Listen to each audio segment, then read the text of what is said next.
السلام علیکم ورحمۃ اللہ وبرکاتہ نحمده ونصلي على رسوله الكريم اما بعد فاعوذ بالله من الشيطان الرجيم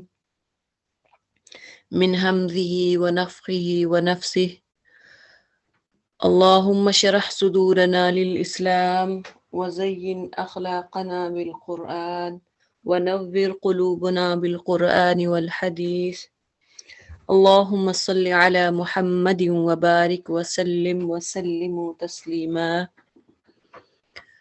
رب زدنا علما رب زدنا علما رب زدنا علما اللهم ثبتنا عند الموت بلا إله إلا الله أعوذ بالله من الشيطان الرجيم بسم الله الرحمن الرحيم واعلموا أنما غنمتم من شيء فأن لله خمسه وللرسول ولذي القربى واليتامى والمساكين وابن السبيل إن كنتم آمنتم بالله وما أنزلنا على عبدنا يوم الفرقان يوم التقى الجمعان والله على كل شيء قدير. Para number 10, Surah Al-Infal, ayah number 41.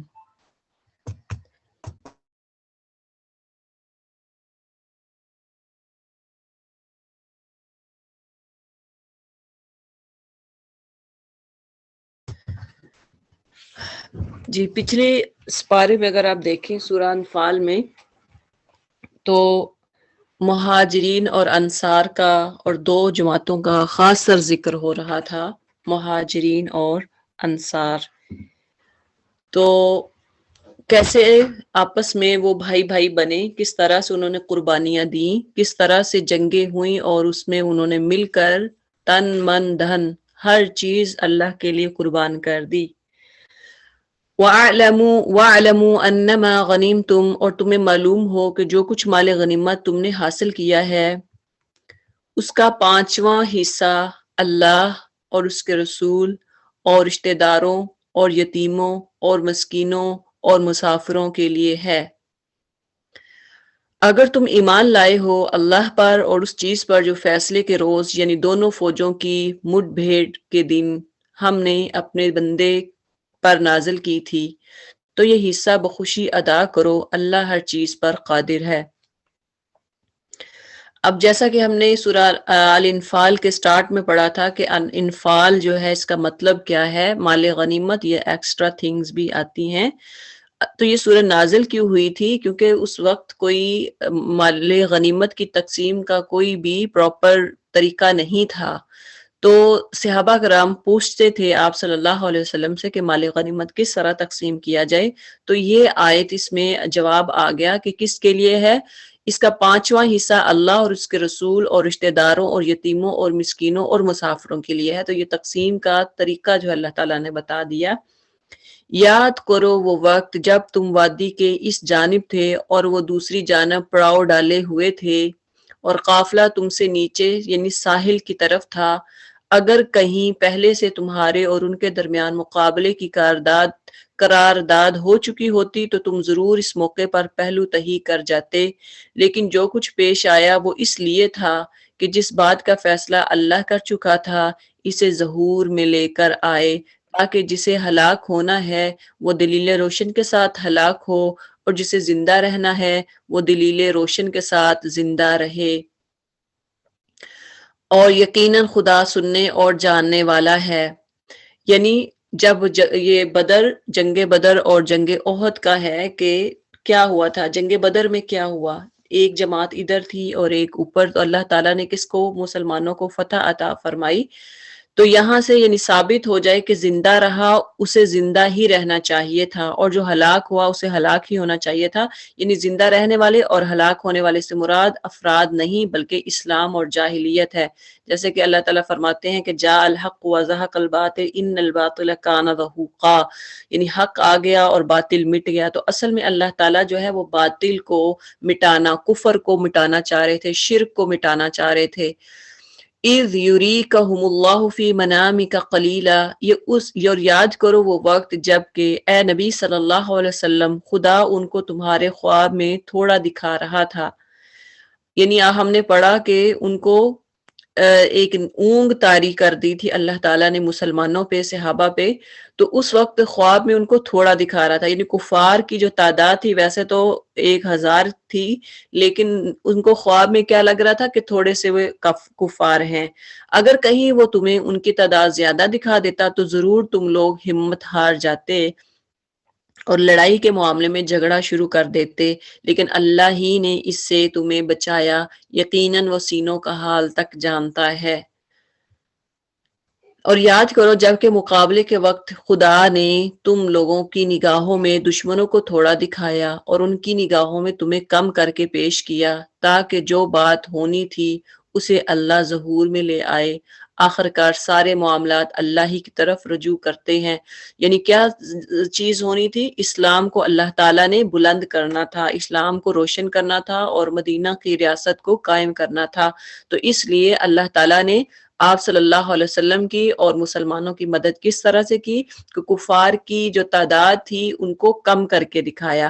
اے ایمان لانے والو، جب کسی گروہ سے تمہارا مقابلہ ہو تو ثابت قدم رہو اور اللہ کو کثرت سے یاد کرو، توقع ہے کہ تمہیں کامیابی نصیب ہوگی۔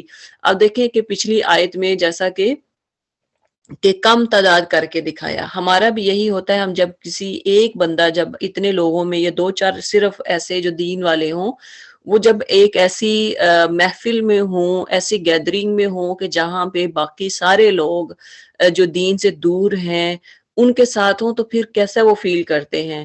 یعنی اب یہ ہوتا ہے کہ کہیں یہ ہمیں ڈیگریڈ نہ کر دے اس محفل میں، اگر ہم نے کوئی بات کی تو کہیں یہ ہمیں نیچا نہ دکھا دے۔ تو اس وجہ سے ہم وہ بات جو اسلام کی بات ہے وہ ہم دوسروں تک نہیں پہنچا پاتے، کیونکہ ان کی تعداد زیادہ ہے اور میں تو ایک ہوں یا 2 ہیں، ہم کیا کر سکتے ہیں اتنے زیادہ لوگوں میں۔ تو یہ ہمارا رویہ ہے۔ لیکن اللہ تعالیٰ تعداد کو نہیں دیکھتے، کاؤنٹنگ نہیں دیکھتے، اللہ تعالیٰ اسٹرینتھ نہیں دیکھتے، اللہ تعالیٰ جو ہے وہ آپ کو دیکھتے ہیں کہ آپ کا تقوی کتنا ہے، اللہ کا اسلام پھیلانے کے لیے آپ کتنا چاہ رہے ہیں۔ تو ایک بھی بندہ، جیسا کہ دیکھیں کہ حضرت ابراہیم علیہ السلام نے اکیلے مل کر انہوں نے مقابلہ کیا نمرود کا، اسی طرح سے موسیٰ علیہ السلام نے اکیلے مل کر مقابلہ کیا فرعون کا، حق کا کلمہ بولا، فرعون کے سامنے جا کر اس نے یعنی موسیٰ علیہ السلام نے حق کا قول بولا۔ جیسا کہ دیکھیں کہ ان کی زبان میں لکنت بھی تھی کہ وہ صحیح طرح سے بول بھی نہیں سکتے تھے، اس کے باوجود بھی انہوں نے حق کا کلمہ فرعون کے سامنے بھی رکھ دیا۔ تو اس طرح ہمیں بھی گھبرانا نہیں چاہیے کہ وہ زیادہ لوگ ہیں اور میں 1 ہوں یا 2 ہوں تو میں کیسے ان کے سامنے بات کروں۔ اللہ تعالیٰ جب آپ اللہ کے لیے بولتے ہیں تو اللہ آپ کو اسٹرینتھ بھی دے سکتے ہیں، دے دیتے ہیں۔ یا ایھا الذین آمنوا اذا لقیتم، اے ایمان لانے والو جب کسی گروہ سے تمہارا مقابلہ ہو تو ثابت قدم رہو، اللہ کو کثرت سے یاد کرو۔ اگر کسی سے بات چیت کرنے کا آپ کو موقع مل جائے تو کیا کرنا ہے؟ ثابت قدم رہنا ہے اور اللہ کو کثرت سے یاد کرو، توقع ہے کہ تمہیں کامیابی نصیب ہوگی۔ اور اللہ اور اس کے رسول کی اطاعت کرو اور آپس میں جھگڑو نہیں، ورنہ تمہارے اندر کمزوری پیدا ہو جائے گی اور تمہاری ہوا اکھڑ جائے گی۔ صبر سے کام لو، یقیناً اللہ صبر کرنے والوں کے ساتھ ہے۔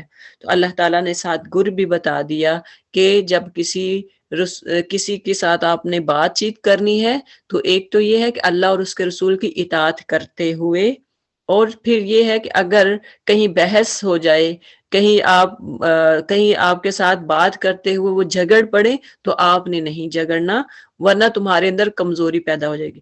ظاہری بات ہے جب انسان کو غصہ آتا ہے تو غصے کی حالت میں پھر انسان وہ بات نہیں کر پاتا جو کہ کرنی چاہیے، اور تمہاری ہوا اکھڑ جائے گی۔ یعنی یہ بھی نہیں کہ اپنی جماعت کے بارے میں آپ ان کے سامنے ایسی باتیں رکھیں کہ جس سے آپ کی جماعت کو ہی نقصان ہو۔ یعنی انسان جو ہے وہ کمزور ہے، اس لیے کہ جب وہ بات کرے تو تحمل سے کرے، صبر سے کرے، اور فرمایا صبر سے کام لو، یقیناً اللہ صبر کرنے والوں کے ساتھ ہے۔ اور ان لوگوں کے سے رنگ ڈھنگ نہ اختیار کرو جو اپنے گھروں سے اتراتے اور لوگوں کو اپنی شان دکھاتے ہوئے نکلے۔ کفار مکہ جو تھے، کفار قریش، وہ جب مکہ سے نکلے تھے تو اپنے ساتھ عورتیں، بچے، بچیاں، ہر ایک چیز، اور ساتھ زیورات اور بڑے ڈھول اور میوزک لے کے آئے، بڑے بڑے ناچتے ہوئے آئے۔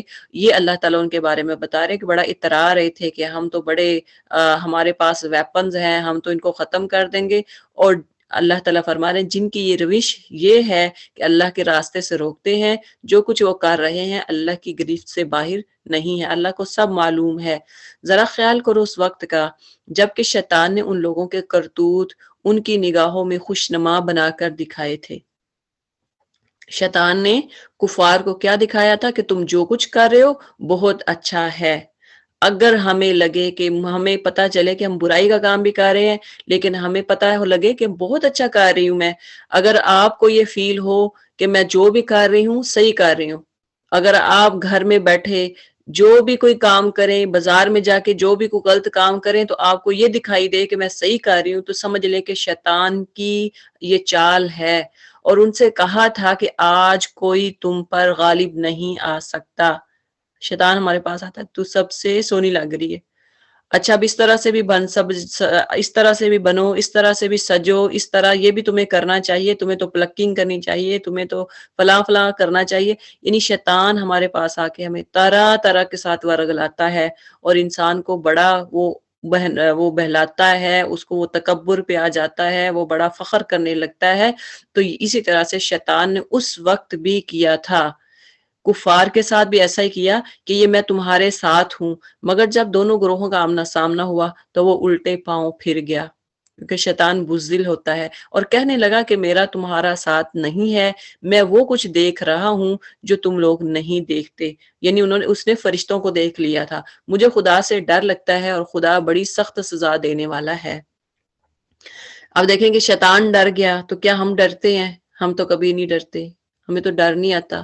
اس کو پتا ہے کہ اللہ کی ذات ہے، اللہ کی ذات ایک ایسی ہے جو بدلہ لینے پہ آئے تو وہ جبار بھی ہے، لیکن جب رحم کرنے پہ آئے تو وہ رحیم بھی ہے۔ جبکہ منافقین اور وہ سب لوگ جن کے دلوں کو روگ لگا ہوا ہے کہہ رہے تھے کہ ان لوگوں کو تو ان کے دین نے خبط میں مبتلا کر دیا ہے، یعنی دھوکے میں ڈال دیا ہے۔ حالانکہ اگر کوئی اللہ پر بھروسہ کرے تو یقیناً اللہ بڑا زبردست اور دانا ہے۔ تو اصل بات کیا ہے؟ توکل۔ جب ہم توکل چھوڑ دیتے ہیں، توکل کی ایک ایسی، یعنی اللہ تعالیٰ کی ایک بڑی نعمت ہوتی ہے کہ جب آپ اللہ پہ توکل چھوڑ دیتے ہیں تو پھر اس وقت انسان بزدل ہو جاتا ہے۔ تو توکل علی اللہ جو ہے اس کو اپنے ساتھ ہمیشہ ہمیشہ رکھیں۔ کوئی بھی مسئلہ ہو، آپ کو دینی لحاظ سے، دنیاوی لحاظ سے آپ کو پریشانی ہو، اللہ پہ توکل کریں کہ اللہ ہر کام صحیح کرنے والا ہے، اللہ مجھے زندگی اور موت دینے والا ہے، اللہ میری بگڑی جو ہے وہ سنوارنے والا ہے، اللہ میری مشکلات کو دور کرنے والا ہے۔ دنیا جتنا بھی زور لگا لے آپ کو کمزور کرنے کے لیے، دنیا جتنا بھی زور لگا لے آپ کو نیچا کرنے کے لیے، ڈیگریڈ کرنے کے لیے، لیکن اللہ کی ذات جب تک نہ چاہے وہ کچھ نہیں کر سکتی۔ بس یہ توکل کو نہیں چھوڑنا، باقی اللہ تعالیٰ صبر کرنے والوں کے ساتھ ہوتا ہے۔ وَلَوْ تَرَىٰ إِذْ يَتَوَفَّى الَّذِينَ كَفَرُوا، کاش تم اس حالت کو دیکھ سکتے جبکہ فرشتے مقتول کافروں کی روحیں قبض کر رہے تھے، وہ ان کے چہروں اور ان کے کھولوں پر ضربے لگا رہے تھے اور کہتے جاتے تھے لو اب جلنے کی سزا بھگتو، یہ وہ جزا ہے جس کا سامان تمہارے اپنے ہاتھوں نے پیشگی مہیا کر رکھا تھا، ورنہ اللہ تو اپنے بندوں پر ظلم کرنے والا نہیں ہے۔ یہ معاملہ ان کے ساتھ اسی طرح پیش آیا جس طرح آل فرعون اور ان سے پہلے کے دوسرے لوگوں کے ساتھ پیش آتا رہا ہے کہ انہوں نے اللہ کی آیات کو ماننے سے انکار کیا اور اللہ نے ان کے گناہوں پر انہیں پکڑ لیا۔ اللہ قوت رکھتا ہے اور سخت سزا دینے والا ہے۔ تو دیکھیے آل فرعون کو کیا کیا تھا، انہوں نے نافرمانی کی تو غرق کر دیا۔ ہر جتنے بھی دنیا میں فرعون آئے، جتنے بھی ٹائپ کے نام، جو فرعون ہوتا ہے جو سرکش ہوتا ہے، جو باغی ایک ریبل ہوتا ہے، جو اللہ کی ہر آیات کو، اللہ کے جو سائنز ہیں ان کا انکار کرتا ہے، یا قرآن کا یا کتاب کا انکار کرتا ہے، تو اس کو ریبل یا فرعون بولا جاتا ہے۔ تو جتنے بھی فرعون آئے تو دیکھیے اللہ تعالیٰ نے ان کو تباہ و برباد کر دیا، ایک کمزور کے ہاتھ میں، ایک کمزور کے ہاتھ سے تباہ کیا۔ یہ اللہ کی اس سنت کے مطابق ہوا کہ وہ کسی نعمت کو جو اس نے کسی قوم کو عطا کی ہو اس وقت تک نہیں بدلتا جب تک کہ وہ قوم خود اپنے طرز عمل کو نہیں بدلتی۔ لا یغیر کیا آتا ہے، لم یکم مغیرتا نعمتا انعمها علی قوم حتی یغیروا ما بانفسہم۔ علامہ اقبال کا اس میں شعر بھی آتا ہے کہ خدا نے آج تک اس قوم کی حالت نہیں بدلی جسے نہ ہو خیال خود اپنی حالت کے بدلنے کا۔ جب تک انسان ارادہ نہ کرے نا، آپ ارادہ نہیں کریں گے کہ میں نے قرآن پڑھنا ہے، ہم جب ارادہ کر لیں تو آپ کو پتا ہے کہ کیا کچھ کر سکتے ہیں۔ جب آپ کہیں اچھا آپ سے کوئی چیلنج کرے کہ آپ یہ نہیں کر سکتی اور آپ چیلنج میں آ کے کہیں نہیں میں تو یہ کر سکتی ہوں اور میں کر کے دکھاؤں گی، تو آپ دیکھیں پھر آپ کیسے کرتی ہیں۔ تو اور خاص طر وہ بھی عورتیں جو ضد کی اتنی ماشاءاللہ پکی ہوتی ہیں، اور ہمیں اور آپ کو پتا ہے کہ ہم جب کرنے پہ آ جائیں تو کوئی ہمیں نہیں روکتا اللہ کے علاوہ، ہم پھر یہی کہتے ہیں کہ اللہ کے علاوہ مجھے کوئی نہیں روک سکتا۔ تو دیکھیں کہ کیا کچھ نہیں ہم کر سکتے۔ تو جب انسان اپنے آپ کو بدلنے پہ آتا ہے یا اپنا کوئی کام کرنے پہ آتا ہے تو اس وقت اللہ تعالیٰ بھی اسی وقت مدد کرتا ہے جب اس کا ارادہ خود ہوتا ہے۔ یعنی اللہ فرما رہے حتی یغیروا ما بانفسہم، جب تک کہ وہ قوم خود اپنے طرز عمل کو نہیں بدل لیتی۔ آپ اگر اپنے آپ کو نہیں بدلنا چاہتے، آپ کہتے ہیں میں پردہ نہیں کرنا چاہتی، میں تو ایسے ہی بازار میں جاؤں گی، آپ چاہتے ہیں کہ میں قرآن نہیں سیکھنا چاہتی، تو کون سکھائے گا آپ کو؟ کون آپ کو فورس کر سکتا ہے؟ اللہ آسمان سے اتر کے تو نہیں آ کے فورس کرے گا کہ قرآن سیکھیں۔ اگر آپ نہیں چاہتی کہ میں نماز نہیں پڑھنا چاہ رہی، میں نہیں پڑھوں گی، تو کیسے آپ کو کوئی زبردستی نہیں پڑھا سکتا۔ لیکن جب آپ ارادہ کر لیں کہ میں نے نماز بھی پڑھنی ہے، جو کچھ ہو جائے میں نے ایک نماز بھی نہیں چھوڑنی، میں نے ایک روزہ بھی نہیں چھوڑنا، میں نے جھوٹ بھی نہیں بولنا، میں نے چغلی بھی نہیں کرنی، میں نے غیبت بھی نہیں، جب آپ ڈٹرمنڈ ہو جائیں اس وقت آپ کو کوئی نہیں روک سکتا، اس وقت اللہ آپ کی مدد کرتا ہے۔ اللہ سب کچھ سننے اور جاننے والا ہے۔ یہ معاملہ ان کے ساتھ اسی طرح پیش آیا جس طرح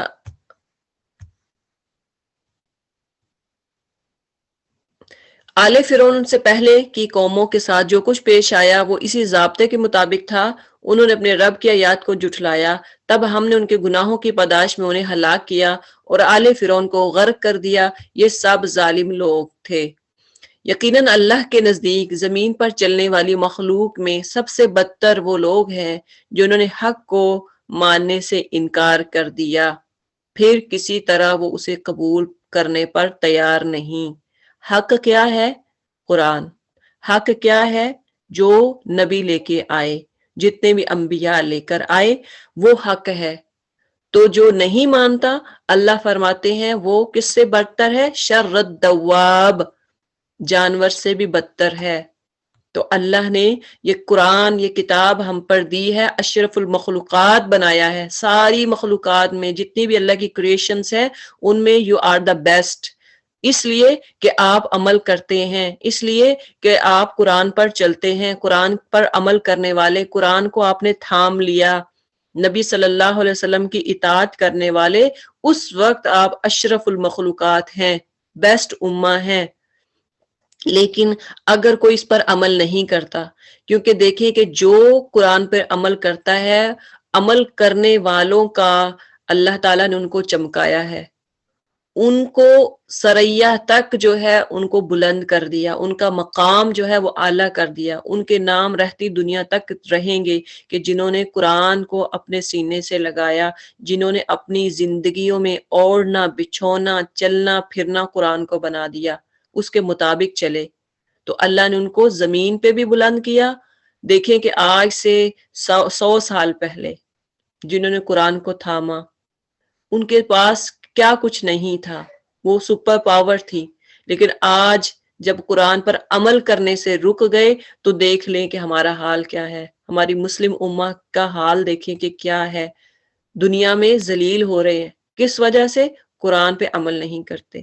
قرآن میں کیا کچھ نہیں ہے جو ہم نہیں کر سکتے، ہر وہ کام سائنس سے لے کر دینی معاملات تک ہر کام قرآن میں مینشن ہے کہ آپ نے کس طرح سے چلنا ہے، کیا کیا کچھ کرنا ہے۔ الذین عاہدت منہم، خصوصاً ان میں سے وہ لوگ جن کے ساتھ تو نے معاہدہ کیا، پھر وہ ہر موقع پر اس کو توڑتے ہیں اور ذرا خدا کا خوف نہیں کرتے۔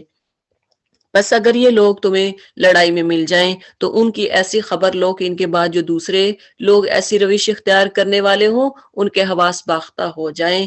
توقع ہے کہ بعد عہدوں کے اس انجام سے وہ سبق لیں گے، یعنی جو وعدے کو توڑنے والے ہیں ان کے بارے میں کہا جا رہا ہے کہ توقع ہے کہ جو وعدے کو پورا نہیں کرتا، جو پرومس کو پورا نہیں کرتا، جو کمٹمنٹ کو پورا نہیں کرتا، تو وہ اس انجام سے ضرور سبق لیں گے۔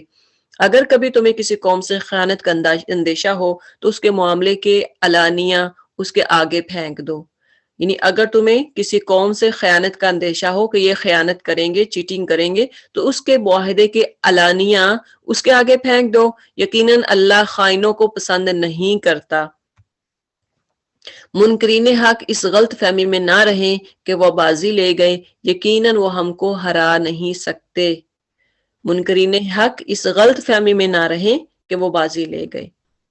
اب دیکھیں کہ یہاں پہ کفار یہ نہ سوچیں کہ ہم بازی لے گئے، جیوز یہ نہ سوچیں کہ ہم سپر پاور بن گئے، ہم نے تو مسلمانوں کو زیر کر دیا۔ اللہ کی نظر میں وہ بلند نہیں ہے۔ ضرور ایک وقت ایسا آئے گا کہ ساری دنیا، آپ نے پڑھا بھی ہوگا سنا بھی ہوگا کہ حضرت عیسیٰ علیہ السلام جو ہے وہ آئیں گے اور سب مسلمان ہو جائیں گے، سب مسلمان، ہر طرف ہریالی ہی ہریالی ہوگی، گرینری ہوگی، ہر ایک پرسکون زندگی گزارے گا۔ تو دیکھیں کہ ایک دن ایسا آئے گا کہ وہ ہم کو ہرا نہیں سکتے، اللہ تعالیٰ کہتے ہیں وہ ہم کو عاجز نہیں کر سکتے، اور تم لوگ جہاں تک تمہارا بس چلے زیادہ سے زیادہ قوت اور طاقت اور تیار بندے رہنے والے گھوڑے ان کے مقابلے میں مہیا رکھو۔ یہاں سے اللہ تعالیٰ تیاری کی ترغیب دے رہے ہیں کہ آپ نے سپر پاور بننا ہے، آپ نے اپنی تیاری پوری رکھنی ہے، یعنی جنگ کی صورت میں اگر جنگ ہوتی بھی ہے یا نہیں ہوتی، دونوں صورتوں میں وَأَعِدُّوا لَهُم مَّا اسْتَطَعْتُم مِّن قُوَّةٍ، قوت سے سب کو جمع کر کے، یعنی اتحاد سے، من رباط الخیل، اور کیا کرنا ہے دوسرا جنگی گھوڑوں سے۔ تو یہاں پہ جنگی گھوڑوں سے مراد کیا ہے کہ اگر جیسے آج کل کے دور میں لے لیں تو ویپنز جو ہیں، جو جتنے بھی نیو ویپنز ہیں، جہاز ہیں، جنگی جہاز ہیں، سارے ان چیزوں کے بارے میں، یعنی اللہ تعالیٰ کہہ رہے ہیں کہ اپنا ملک کی جو حفاظت کرنی ہے، مسلمانوں نے اپنے آپ کو کیسے بچانا ہے دشمن قوم سے، تو اپنی جتنی بھی ہو سکے قوت کو تیار رکھیں۔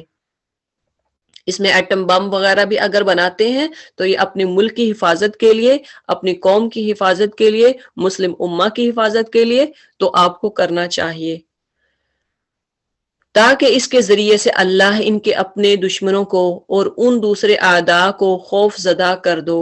یعنی اس کے ذریعے سے اگر آپ کے پاس ویپنز ہوں گے، نئے نئے ویپنز ہوں گے، ایٹم بم ہوگا، تو پھر اس سے دشمن خوف زدہ ہوں گے، جنہیں تم نہیں جانتے مگر اللہ جانتا ہے۔ اللہ کی راہ میں جو کچھ تم خرچ کرو گے اس کا پورا بدل تمہاری طرف پلٹایا جائے گا اور تمہارے ساتھ ہرگز ظلم نہ ہوگا۔ اے نبی صلی اللہ علیہ وسلم، اگر دشمن صلح و سلامتی کی طرف مائل ہوں تو تم بھی اس کے لیے آمادہ ہو جاؤ اور اللہ پر بھروسہ کرو، یقیناً وہی سننے اور جاننے والا ہے۔ اگر وہ دھوکے کی نیت رکھتے ہو تو تمہارے لیے اللہ کافی ہے، وہی تو ہے جس نے اپنی مدد سے اور مومنوں کے ذریعے سے تمہاری تائید کی اور مومنوں کے دل ایک دوسرے کے ساتھ جوڑ دیے۔ تم روئے زمین کی ساری دولت بھی خرچ کر ڈالتے تو ان لوگوں کے دل نہ توڑ سکتے تھے، مگر وہ اللہ ہے جس نے ان لوگوں کے دل جوڑے۔ یعنی وہ اگر روئے زمین کی دولت بھی خرچ کر ڈالتے تو ان لوگوں کے دل نہ جوڑ سکتے تھے۔ اللہ تعالیٰ دلوں کو جوڑنے والا ہے۔ تو دیکھیں کہ اس سے اشارہ کیا ملتا ہے، جو آپ صلی اللہ علیہ وسلم جب مہاجرین ہجرت کر کے مکہ سے مدینہ آئے تو اس وقت کس طرح سے انصار نے اپنا سب کچھ نشاور کر دیا، اپنے گھر، ایون کہ کہا جاتا ہے کہ اپنی بیویاں تک انہوں نے انصار کو کے لیے نشاور کر دی۔ اور بیویوں میں یہ نہیں تھا کہ وہ خود زبردستی انہوں نے کہا کہ تم یہ اس سے شادی کر لو، ایسا نہیں ہوتا تھا، کیونکہ بیویوں میں بھی وہ انصار والا جذبہ تھا کہ اگر یہ اللہ کی خاطر اپنا گھر دے سکتے ہیں، اللہ کی خاطر اپنے باغات دے سکتے ہیں، اللہ کی خاطر اپنا بزنس شیئر کر سکتے ہیں، تو میں بھی اللہ کی خاطر قربانی دے سکتی ہوں۔ یہ بیویوں میں ایک جذبہ تھا، ایک جوش تھا، اسلام کا، اللہ کا ڈر تھا، نبی صلی اللہ علیہ وسلم کی محبت تھی، تو وہ اپنے آپ کو انہوں نے قربان کیا ہوتا تھا کہ ہم بھی اپنے آپ کو اللہ کی خاطر اپنے آپ کو، یعنی اگر ہم جدا ہو جائیں گی تو وہ پھر کیا ہوتا کہ وہ اس وقت انہوں نے مہاجرین سے یعنی اپنی بیویوں کو نکاح کروایا عدت گزرنے کے بعد، تو ہر چیز میں شیئرنگ کی، ہر چیز میں۔ تو یہ نہیں تھا کہ ہمارے گھر دیکھیں کتنے کتنے بڑے گھر ہوتے ہیں، 5 بیڈ رومز بھی ہوں، 6-7 بھی ہوں، تو کیا ہم کسی کو پرائے کو کے ساتھ شیئر کریں گے؟ کبھی بھی نہیں شیئر کریں گے، نہ ہم کریں گے نہ ہمارے بچے کرنے دیں گے۔ تو دیکھیں کہ اس وقت آپ اگر اس وقت کا دور دیکھیں تو مہاجرین یا اس وقت آپ صلی اللہ علیہ وسلم کے دور میں گھر ہمارے جتنے بڑے بڑے نہیں ہوتے تھے۔ آپ دیکھتے ہوں گے کہ بالکل چھوٹے چھوٹے رومز، آج بھی اگر آپ دیکھیں تو ایسے جگہ جہاں مدینہ کی طرف جائیں، ایسے کچھ ایسے گھر ہیں کہ جو بہت پرانے اور آپ کو ان کے نشانات ملتے ہیں، جو چھوٹے چھوٹے گھر ملتے ہیں۔ تو ایک ایک کمرہ، جیسے چھوٹے چھوٹے گھر، انہوں نے ایون کہ ایک اگر کمرہ ہے تو کمرے میں پارٹیشن کر کے تو وہ انہوں نے اپنے مہاجر بھائی کو دے دی۔ تو ہمارے اندر کیا یہ جذبہ ہے کہ ہم اپنے بھائی یا اپنی بہن کے لیے اپنے دل کو تنگ نہ کریں، اپنے رشتہ داروں کے لیے اپنے دل کو تنگ نہ کریں؟ یہاں سے یہ ہمیں سبق ملتا ہے کہ ہم کس طرح سے اپنے رشتہ داروں کو جوڑ کے رکھ سکتے ہیں، اپنے بہن بھائیوں کو ہم جوڑ کے رکھ سکتے ہیں۔ وہ تو مہاجرین تھے، وہ تو انصار تھے جنہوں نے اتنا قربانیاں دی، کیا ہم نہیں کر سکتے؟ یہ ہمارے لیے بھی ہے کہ ہم اپنے آپ اپنے بہن بھائیوں کو کس طرح سے، اپنے رشتہ داروں کو کس طرح سے جوڑ کے رکھ سکتے ہیں۔ مگر وہ اللہ ہے جس نے ان لوگوں کے دل جوڑے، یقیناً وہ زبردست اور دانا ہے۔ اے نبی صلی اللہ علیہ وسلم، تمہارے لیے اور تمہارے پیرو اہل ایمان کے لیے تو بس اللہ ہی کافی ہے۔ حسبک اللہ ومن اتبعک من المؤمنین، یعنی اے نبی صلی اللہ علیہ وسلم، اللہ آپ کے لیے کافی ہے اور ان لوگوں کے لیے مومنوں میں سے جنہوں نے آپ کی اتباع کی، پیروی کی۔ اے نبی صلی اللہ علیہ وسلم، مومنوں کو جنگ پر ابھارو، اگر تم میں سے 20 آدمی صابر ہوں تو وہ 200 پر غالب آئیں گے، یعنی اگر 20 آدمی صبر کرنے والے ہوں تو وہ 200 پر غالب آئیں گے، اور اگر 100 آدمی ایسے ہوں تو منکرین حق میں سے 1000 آدمیوں پر بھاری رہیں گے، کیونکہ وہ ایسے لوگ ہیں جو سمجھ نہیں رکھتے۔ تو یہاں پہ مہاجرین اور انصار یعنی اتنے وہ اللہ تعالیٰ نے ان کے اندر صبر کی ایک تو ڈال دی تھی ان کے اندر صفت کہ وہ صبر کرنے والے، تو جو صبر کرنے والے ان کے مقابلے میں 20 آدمی کتنے پہ غالب آئیں گے؟ 200 پہ، اور اسی طرح سے 100 آدمی 1000 پر بھاری ہے۔ یہ اس وقت تھا جب ایمان بہت یعنی عروج پہ تھا۔ اچھا، اب اللہ نے تمہارا بوجھ ہلکا کیا اور اسے معلوم ہوا کہ ابھی تم میں کمزوری ہے، بس اگر تم میں سے 100 آدمی صابر ہوں تو وہ 200 پر، اور 1000 آدمی ایسے ہوں تو 2000 پر اللہ کے حکم سے غالب آئیں گے۔ یعنی اب یہاں پہ وہی بات آگے کہ ایک آدمی کے کیا آئے گا، اگر ایک مسلمان ہے تو اس کے مقابل دو کفار جو ہے وہ مقابلہ کر سکتے ہیں، اور اللہ ان لوگوں کے ساتھ ہے جو صبر کرنے والا ہے۔ کسی نبی کے لیے یہ زیبا نہیں ہے کہ اس کے پاس قیدی ہوں جب تک کہ وہ زمین میں دشمنوں کو اچھی طرح کچل نہ دے۔ تم لوگ دنیا کے فائدے چاہتے ہو، حالانکہ اللہ تعالیٰ کے پیش نظر آخرت ہے اور اللہ غالب اور حکیم ہے۔ یعنی یہ قیدی جو جنگ بدر میں قیدی ہوئے تھے 70، ان کی بات ہو رہی ہے کہ وہ قیدی ہو کے آگے تھے، اور اس پر اللہ تعالیٰ کہہ رہے ہیں کہ تمہیں زیب نہیں دیتا کہ تم قیدی رکھو۔ آگے پھر آپ اس کے بارے میں پڑھیں گے، اگر اللہ کا نوشتہ پہلے نہ لکھا جا چکا ہوتا تو جو کچھ تم لوگوں نے لیا ہے اس کی پاداش میں تم کو بڑی سزا دی جاتی، یعنی فدیہ دیا گیا تھا۔ ہوا یوں تھا کہ حضرت آپ صلی اللہ علیہ وسلم نے مشورہ لیا کہ ان کے ساتھ کیا سلوک کیا جائے، قیدیوں کے ساتھ، تو حضرت عمر رضی اللہ تعالی عنہ نے فرمایا کہ ان کو قتل کر دیا جائے، اور حضرت ابو بکر صدیق رضی اللہ تعالی عنہ نے فرمایا کہ ان سے فدیہ لیا جائے۔ تو آپ صلی اللہ علیہ وسلم نے حضرت ابو بکر صدیق کی بات مان کے ان سے فدیہ لیا، تو اس کے بارے میں بات ہو رہی ہے۔ بس جو کچھ تم نے مال حاصل کیا ہے اسے کھاؤ کہ وہ حلال اور پاک ہے، یعنی فدیے کا مال حلال اور پاک ہے، اور اللہ سے ڈرتے رہو، یقیناً اللہ درگزر کرنے والا اور رحم فرمانے والا ہے۔ اے نبی صلی اللہ علیہ وسلم، تم لوگوں کے قبضے میں جو قیدی ہیں ان سے کہو اگر اللہ کو معلوم ہوا کہ تمہارے دلوں میں کچھ خیر ہے تو وہ تمہیں اس سے بڑھ چڑھ کر دے گا جو تم سے لیا گیا ہے، اور تمہاری خطائیں معاف کر دے گا، اللہ درگزر کرنے والا اور رحم فرمانے والا ہے۔ یعنی قیدی اگر اسلام قبول کر لیتے ہیں تو پھر جو کچھ تم سے ختم ہو چکا، یعنی جو کچھ لیا گیا، یعنی جو تم اپنی فیملیز پیچھے چھوڑ آئے مکہ میں، یا کوئی قتل کر دیا گیا، تو اللہ تعالیٰ اس سے بہتر تمہیں دے گا اور تمہاری خطائیں معاف کر دے گا۔ اسی طرح سے جیسے ایک بندی اگر وہ چاہتی ہے کہ میں نے پوری زندگی اگر اچھے اعمال نہیں کیے، میں نے نماز نہیں پڑھی، میں نے روزے نہیں رکھے، میں دین سے بہت دور رہی، وہ اگر توبہ کر لے اور اللہ کے در پہ آ جائے اس نیت سے کہ میں آئندہ اپنی زندگی اللہ کی اطاعت کے مطابق، قرآن اور سنت کے مطابق گزاروں گی، تو اللہ تعالیٰ معاف کرنے والا ہے۔ یہاں سے ہمیں سبق ملتا ہے۔ لیکن اگر وہ تیرے ساتھ خیانت کا ارادہ رکھتے ہیں تو اس سے پہلے وہ اللہ کے ساتھ خیانت کر چکے ہیں، چنانچہ اسی طرح کی سزا اللہ نے انہیں دی کہ وہ تیرے قابو میں آ گئے۔ یہ سزا ہے جو کہ بدریوں جو کفار قریش تھے ان کو دی گئی تھی، جو قیدی ہو کر آئے، قید کی صورت میں ان کے لیے سزا ہے۔ تیرے قابو میں آ گئے، اللہ سب کچھ جانتا اور حکیم ہے۔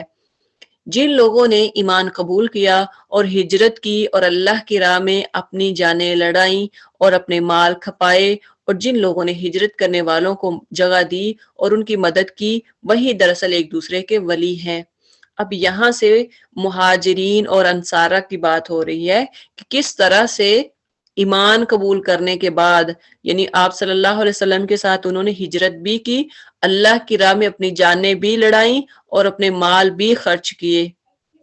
تو دیکھا، کہا جاتا ہے کہ اتنا مال خرچ کرتے تھے ہر چیز، ایون کہ حضرت ابو بکر صدیق رضی اللہ تعالی عنہ کے بارے میں کہ اپنا سارا گھر بار ہر چیز لا کے تو اللہ کی راہ میں خرچ کر دی۔ آگے آپ پڑھیں گے غزوہ تبوک میں کس طرح سے انہوں نے اپنا سب کچھ قربان کر دیا۔ حضرت عمر رضی اللہ تعالی عنہ کے بارے میں آتا ہے کہ انہوں نے آدھا مال، اپنا جو کچھ کمایا ہوا تھا آدھا مال اللہ کے راستے میں لگا دیا، کیونکہ ان میں آپس میں ان کی دونوں کی آپس میں ایک ریس ہوتی تھی، نیکیوں میں سبقت لے کے جانے میں ریس لگاتے تھے کہ ابو بکر نے یہ کیا، حضرت عمر کی ہوتی تھی، پہلا حضرت عمر کرتے کہ میں یہ کرتا ہوں، اور ان کو پتہ نہیں ہوتا تھا کہ حضرت ابو بکر صدیق کتنی ان سے آگے بازی لے جاتے ہیں، تو وہ اس سے ڈبل کیا کرتے تھے۔ تو اس میں آپ بھی، ہم بھی یہ کر سکتے ہیں، ہمارے لیے بھی یہ لیسن ہے کہ ایک دوسرے کے ایک ریس کے طور پہ اگر میاں بیوی ہیں، ایز اے اسپاؤس، اگر کوئی تھوڑا 20 پاؤنڈ خرچ کر رہا ہے تو اس کے مقابل ہسبینڈ جو ہے وہ 40 کر سکتا ہے، اس کے مقابل زیادہ کر سکتا ہے۔ ایک ریس کے طور پہ بھی آپ آپس میں یعنی مال خرچ کر سکتے ہیں کہ آپ نے اتنا کیا، چلو میں اس سے بھی زیادہ کروں گی یا اس سے بھی زیادہ کروں گا۔ تو یہ بھی ایک اچھا طریقہ ہے اللہ کی راہ میں دینے کا۔ اور جن لوگوں نے ہجرت کرنے والوں کو جگہ دی. یہ صرف ریاکاری نہیں ہوتی، ریاکاری کی نیت سے نہیں ہوتا، یہ ہوتا ہے کہ ایک دوسرے کو حوصلہ ہوتا ہے اور انکرج ہوتا ہے کہ آپ بڑھ چڑھ کے مال خرچ کریں. اور جن لوگوں نے ہجرت کرنے والوں کو جگہ دی اور ان کی مدد کی، وہی دراصل ایک دوسرے کے ولی ہیں. یعنی ہجرت کرنے والوں کو جگہ دی، انہوں نے یہی بات پیچھے دہرائی کہ انہوں نے ہر چیز ان کے لیے نشاور کر دی تھی. بزنس تھا تو وہ بزنس ان کو دے دیا، آدھا ان کے ساتھ شیئر کر دیا. دو بھائیوں کو یعنی بردرہڈ قائم کی آپ صلی اللہ علیہ وسلم نے. وہی دراصل ایک دوسرے کے ولی، یہی تو اصل میں دوستی ہے. اب دیکھیں کہ جیسے آپ اور میں ہیں، کوئی کسی کو جانتا ہے، کوئی رشتہ داری ہے ہماری آپس میں؟ نہیں. شاید آپ میں سے کسی کو میں نے دیکھا ہے یا آپ نے میں سے کسی نے مجھے دیکھا ہے یا نہیں دیکھا. لیکن اگر آپ کلاس لیتے ہیں، آپ بات سنتے ہیں، صرف کس لیے؟ ہماری محبتیں کس لیے ہیں؟ صرف اللہ کے لیے. تو یہی تو اصل میں دوستی ہے، یہی تو اصل دوست ہے. وہ لوگ جو ایمان تو لے آئے مگر ہجرت کر کے دارالسلام میں آ نہیں گئے، یعنی یہ وہ لوگ ہیں تو ان سے تمہارا ولایت کا کوئی تعلق نہیں. وہ دوست نہیں ہے جو صرف مکہ میں بیٹھ کے کہتے ہم ایمان لائے لیکن ہجرت نہیں کی، اپنا گھر بار نہیں چھوڑا کہ نہیں ہم تو نہیں جائیں گے، ہمارے گھر کا کیا بنے گا، اتنا خوبصورت گھر کیا بنے گا، اس کا کیا کریں گے، اس کا یہ تو لوگ پیچھے سے کھا پی جائیں گے. میرا بزنس یہاں تو اتنا اچھا چل رہا ہے، اگر میں نے ہجرت کر لی تو یہ تو سب ضائع ختم ہو جائے گا، کون چلائے گا. اس وجہ سے جنہوں نے ہجرت نہیں کی، جب تک وہ ہجرت کر کے نہ آ جائیں آپ کا تعلق ولایت کا یعنی دوستی کا ان کے ساتھ نہیں ہے. تو دیکھیں کیا ہم ہجرت کرتے ہیں، ہم اپنے گھروں کو چھوڑتے ہیں اللہ کے لیے. یہ نہیں میں کہہ رہی کہ آپ گھروں کو چھوڑ کے ہجرت کر کے دوسرے ملک چلے جائیں، مطلب یہ ہے ہجرت کے بھی کئی کیٹیگریز ہیں. جیسے آپ ہجرت کریں گناہوں سے بچنے کی کہ میں گناہ سے بچوں گی، یہ میری ہجرت ہے. میں جھوٹ نہیں بولوں گی، یہ میری ہجرت ہے. میں چغلی غیبت نہیں کروں گی، یہ میری ہجرت ہے. میں دین سیکھوں گی، پہلے اگر میں قرآن نہیں سیکھتی تھی اب میں قرآن سیکھوں گی، یہ میری ہجرت ہے. میں نے اگر پہلے قرآن سیکھا ہوا ہے اب میں حدیث بھی سیکھوں گی، یہ میری ہجرت ہے. اگر میں پہلے 1 گھنٹہ ٹائم دیتی تھی اب میں 2 گھنٹے ٹائم دوں گی، یہ میری ہجرت ہے. بازاروں میں تو ہم بہت ٹائم دیتے ہیں، کیا ہم دین کے لیے دیتے ہیں؟ کیا ہم نے اپنے آپ کو دین کے لیے ہم نے ہجرت کی ہے، اللہ کی خاطر ہجرت کی ہے؟ اپنے گھروں کی صفائیوں کو چھوڑ کر، اپنے گھروں کے کاموں کو چھوڑ کر کیا ہم دین کے لیے 1 گھنٹہ 2 گھنٹے بیٹھے ہیں؟ یہ ہے ہجرت. کیا ہم نے اللہ کی خاطر رسمیں جو ہم نے ہندوؤں اور سکھوں سے ہمیں آئی ہیں، کیا ہم نے ان کو چھوڑا ہے؟ وہ رسومات سے ہم نے جان چھڑوائی ہے؟ یہ ہے ہجرت. اگر آپ ان کو چھوڑتے ہیں، یہ نہیں کہ میری فیملی کیا کہیں گی، میرے خاندان والے کیا کہیں گے، نہیں. ہجرت تب ہے جب آپ اللہ کو راضی کرنے کے لیے کوئی ایسی رسم چھوڑ دیں، کوئی ایسا غلط کام چھوڑ دیں جس سے صرف اللہ راضی ہو جائے.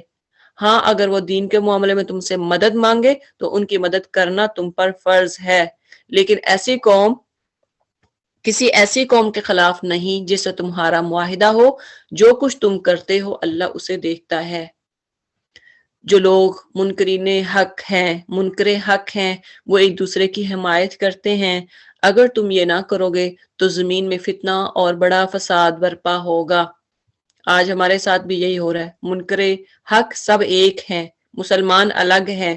مسلمانوں کو دبایا جا رہا ہے ہر طرف سے، یہود ہوں یا کرسچن ہوں تو دیکھیں کہ سارے ایک ہیں. اسی طرح سے جو غیر اللہ کی عبادت کرنے والے، جو غیروں کی پوجا کرنے والے، وہ بھی سب ایک ہیں. اصل میں ان کی دوستیاں ہیں مسلمانوں کے خلاف.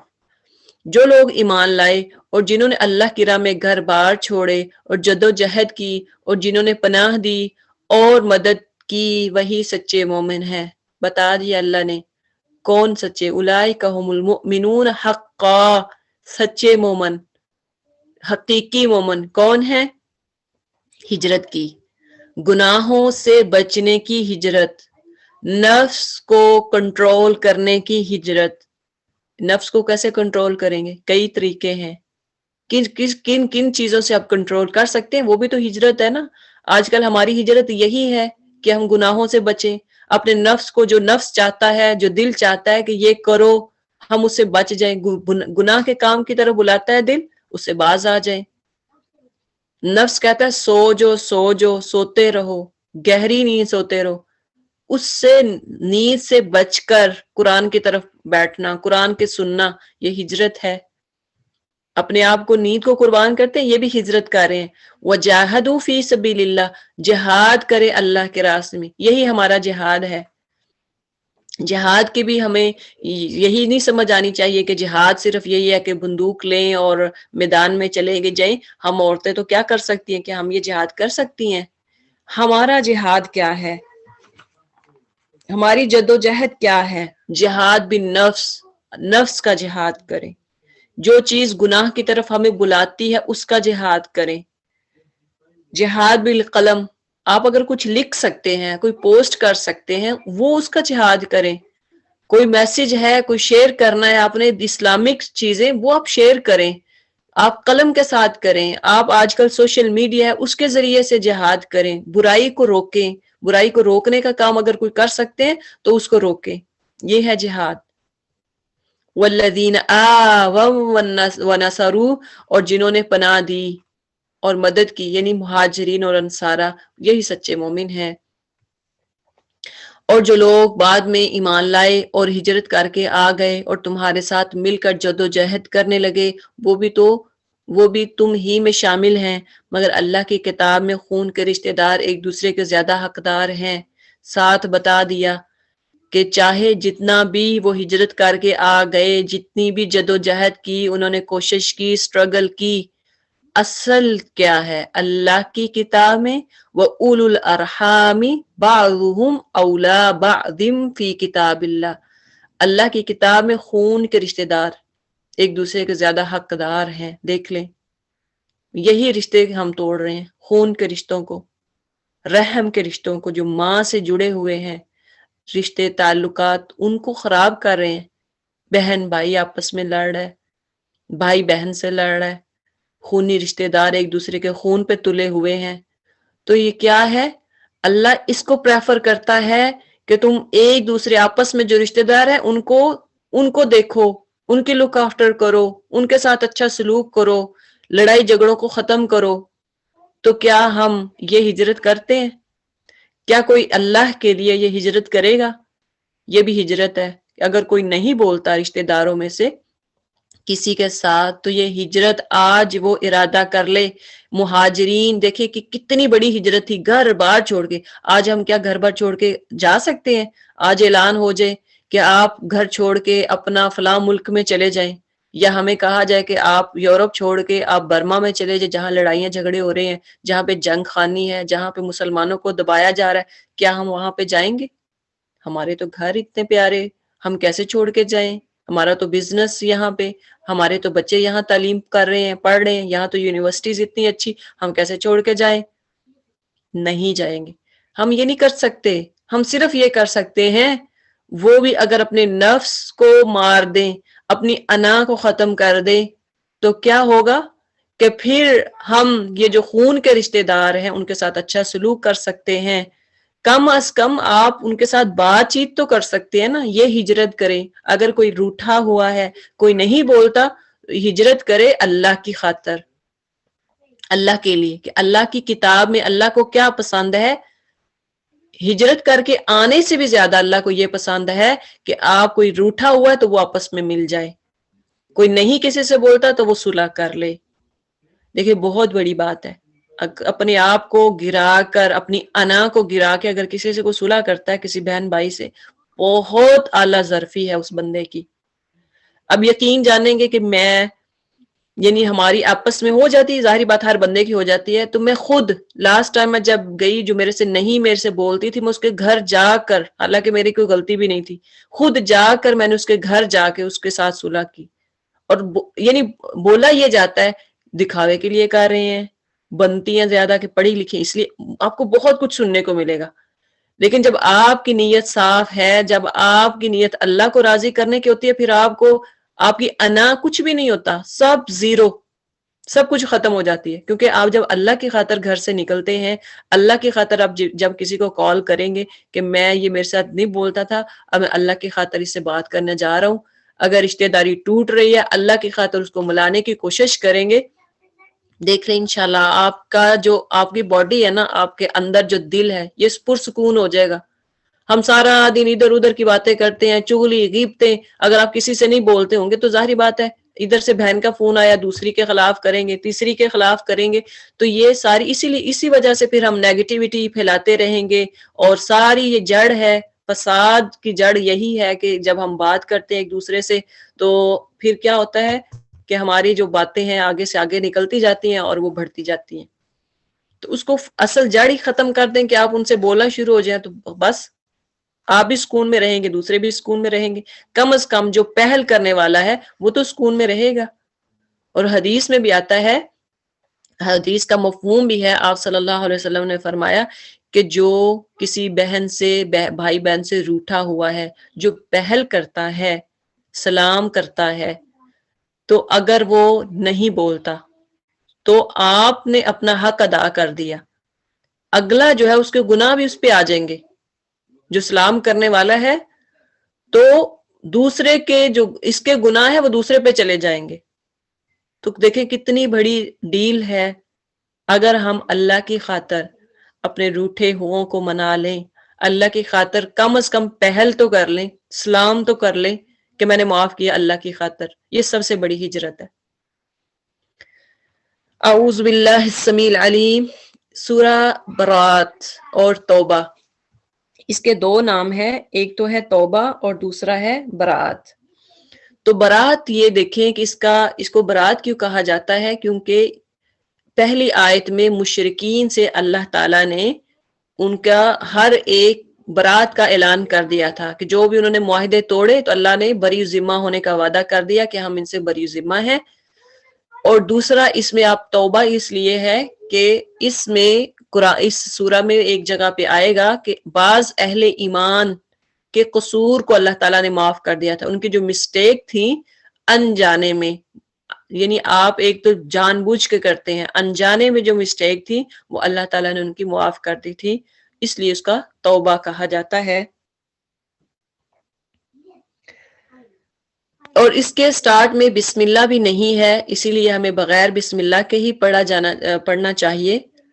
براءۃ من اللہ ورسولہ الی الذین عاہدتم من المشرکین، اعلان براءت ہے اللہ اور اس کے رسول کی طرف سے ان مشرکین کو جن سے تم نے معاہدے کر لیے ہیں۔ یعنی اللہ تعالیٰ نے یہاں پہ برات کا کر رہے ہیں کہ بری ذمہ ہے اللہ تعالیٰ مشرکین سے، پس تم لوگ ملک میں 4 مہینے اور چل پھر لو اور جان رکھو کہ تم اللہ کو عاجز کرنے والے نہیں ہو۔ یعنی 4 مہینے کی مہلت اللہ تعالیٰ نے ان کو دے دی کہ یہ اعلان 10 ذی الحجہ سن 9 ہجری کو ہوا تھا، اس وقت 10 ربیع الثانی سن 10 ہجری تک 4 مہینے کی مہلت ان لوگوں کو دی گئی کہ اس دوران میں اپنی پوزیشن پر اچھی طرح غور کر لیں، لڑنا ہو تو لڑائی کے لیے تیار ہو جائے، ملک چھوڑنا ہو تو اپنی جائے پناہ تلاش کر لیں، اسلام قبول کرنا ہو تو سوچ سمجھ کر قبول کر لیں۔ فسیحوا فی الارض 4 اشہر واعلموا انکم غیر معجز اللہ، تم جان لو کہ تم اللہ کو عاجز کرنے والے نہیں ہو، اللہ کو تم کہیں کبھی بھی تھکا نہیں سکو گے، اور یہ کہ اللہ منکرین حق کو رسوا کرنے والا ہے۔ اطلاع عام ہے اللہ اور اس کے رسول کی طرف سے حج اکبر کے دن تمام لوگوں کے لیے کہ اللہ مشرکین سے بری ذمہ ہے، اور اس کا رسول بھی اب اگر تم لوگ توبہ کر لو تو تمہارے ہی لیے بہتر ہے، اور جو منہ پھیرتے ہو تو خوب سمجھ لو کہ تم اللہ کو عاجز کرنے والے نہیں ہو، اور اے نبی صلی اللہ علیہ وسلم انکار کرنے والوں کو سخت عذاب کی خوشخبری سنا دو۔ تو یہاں پہ حج اکبر کے بارے میں کیا ہمارا کنسپٹ ہے کہ حج اکبر وہ ہے جس دن جمعہ ہو، جمعے کے دن اگر حج پڑھا جائے تو وہ حج اکبر ہے، حالانکہ حج اکبر جو ہے وہ حج کو کہتے ہیں، اور حج اصغر جو ہے وہ عمرہ کو کہا جاتا ہے۔ تو اس میں کوئی بھی ایسا جو ہمارے خیال پایا جاتا ہے کہ حج اکبر ہم بڑی مبارک دیتے ہیں کہ حج اکبر والے دن آپ کا حج ہوا، جو لوگوں کا حج فرائیڈے کو ہوتا ہے پڑھی جاتی ہے حج، تو ہم کہتے ہیں کہ یہ حج اکبر ہے اور یہ تو بہت پہنچے ہوئے ہیں، ان کا تو سب کچھ معاف ہو گیا. ایسا نہیں ہے. حج اکبر جو حج کو ہی کہتے ہیں. اِلَّا الَّذِينَ عَاهَدتُّم مِّنَ الْمُشْرِكِينَ، بجز ان مشرکین کے جن سے تم نے معاہدے کیے، پھر انہوں نے اپنے عہد کو پورا کرنے میں تمہارے ساتھ کوئی کمی نہیں کی اور نہ تمہارے خلاف کسی کی مدد کی، تو ایسے لوگوں کے ساتھ تم بھی مدت معاہدہ تک وفا کرو، کیونکہ اللہ متقیوں کو ہی پسند کرتا ہے. بس جب حرام مہینے گزر جائیں تو مشرکین کو قتل کرو جہاں پاؤ اور انہیں پکڑو اور گھیرو اور ہر گھات میں ان کی خبر کے لینے کے لیے بیٹھو.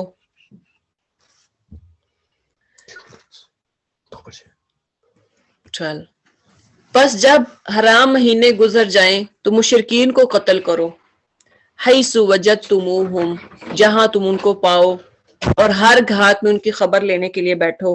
پھر اگر وہ توبہ کر لیں اور نماز قائم کریں اور زکوٰۃ دیں تو انہیں چھوڑ دو، اللہ درگزر کرنے والا اور رحم فرمانے والا ہے. جب حرام مہینے اور اگر مشرکین میں سے کوئی شخص پناہ مانگ کر تمہارے پاس آنا چاہے تاکہ اللہ کا کلام سنے تو اسے پناہ دے دو، یہاں تک کہ وہ اللہ کا کلام سن لے، پھر اسے اس کے مامن تک پہنچا دو. اس لیے کرنا چاہیے کہ یہ لوگ علم نہیں رکھتے، یعنی جہاں ان کی امن کی جگہ ہو وہاں تک پہنچا دو. ان مشرکوں کے لیے اللہ اور اس کے رسول کے نزدیک کوئی عہد آخر کیسے ہو سکتا ہے بجز ان لوگوں کے جن سے تم نے مسجد حرام کے پاس معاہدہ کیا تھا. تو جب تک وہ تمہارے ساتھ سیدھے رہیں تم بھی ان کے ساتھ سیدھے رہو، کیونکہ اللہ متقیوں کو پسند کرتا ہے. مگر ان کے سوا دوسرے مشرکین کے ساتھ کوئی عہد کیسے ہو سکتا ہے جبکہ ان کا حال یہ ہے کہ تم پر قابو پا جائیں تو نہ تمہارے معاملے میں کسی قرابت کا لحاظ کریں نہ کسی معاہدے کی ذمہ داری کا. وہ اپنی زبانوں سے تم کو راضی کرنے کی کوشش کرتے ہیں مگر دل ان کے انکار کرتے ہیں اور ان میں سے اکثر فاسق ہیں.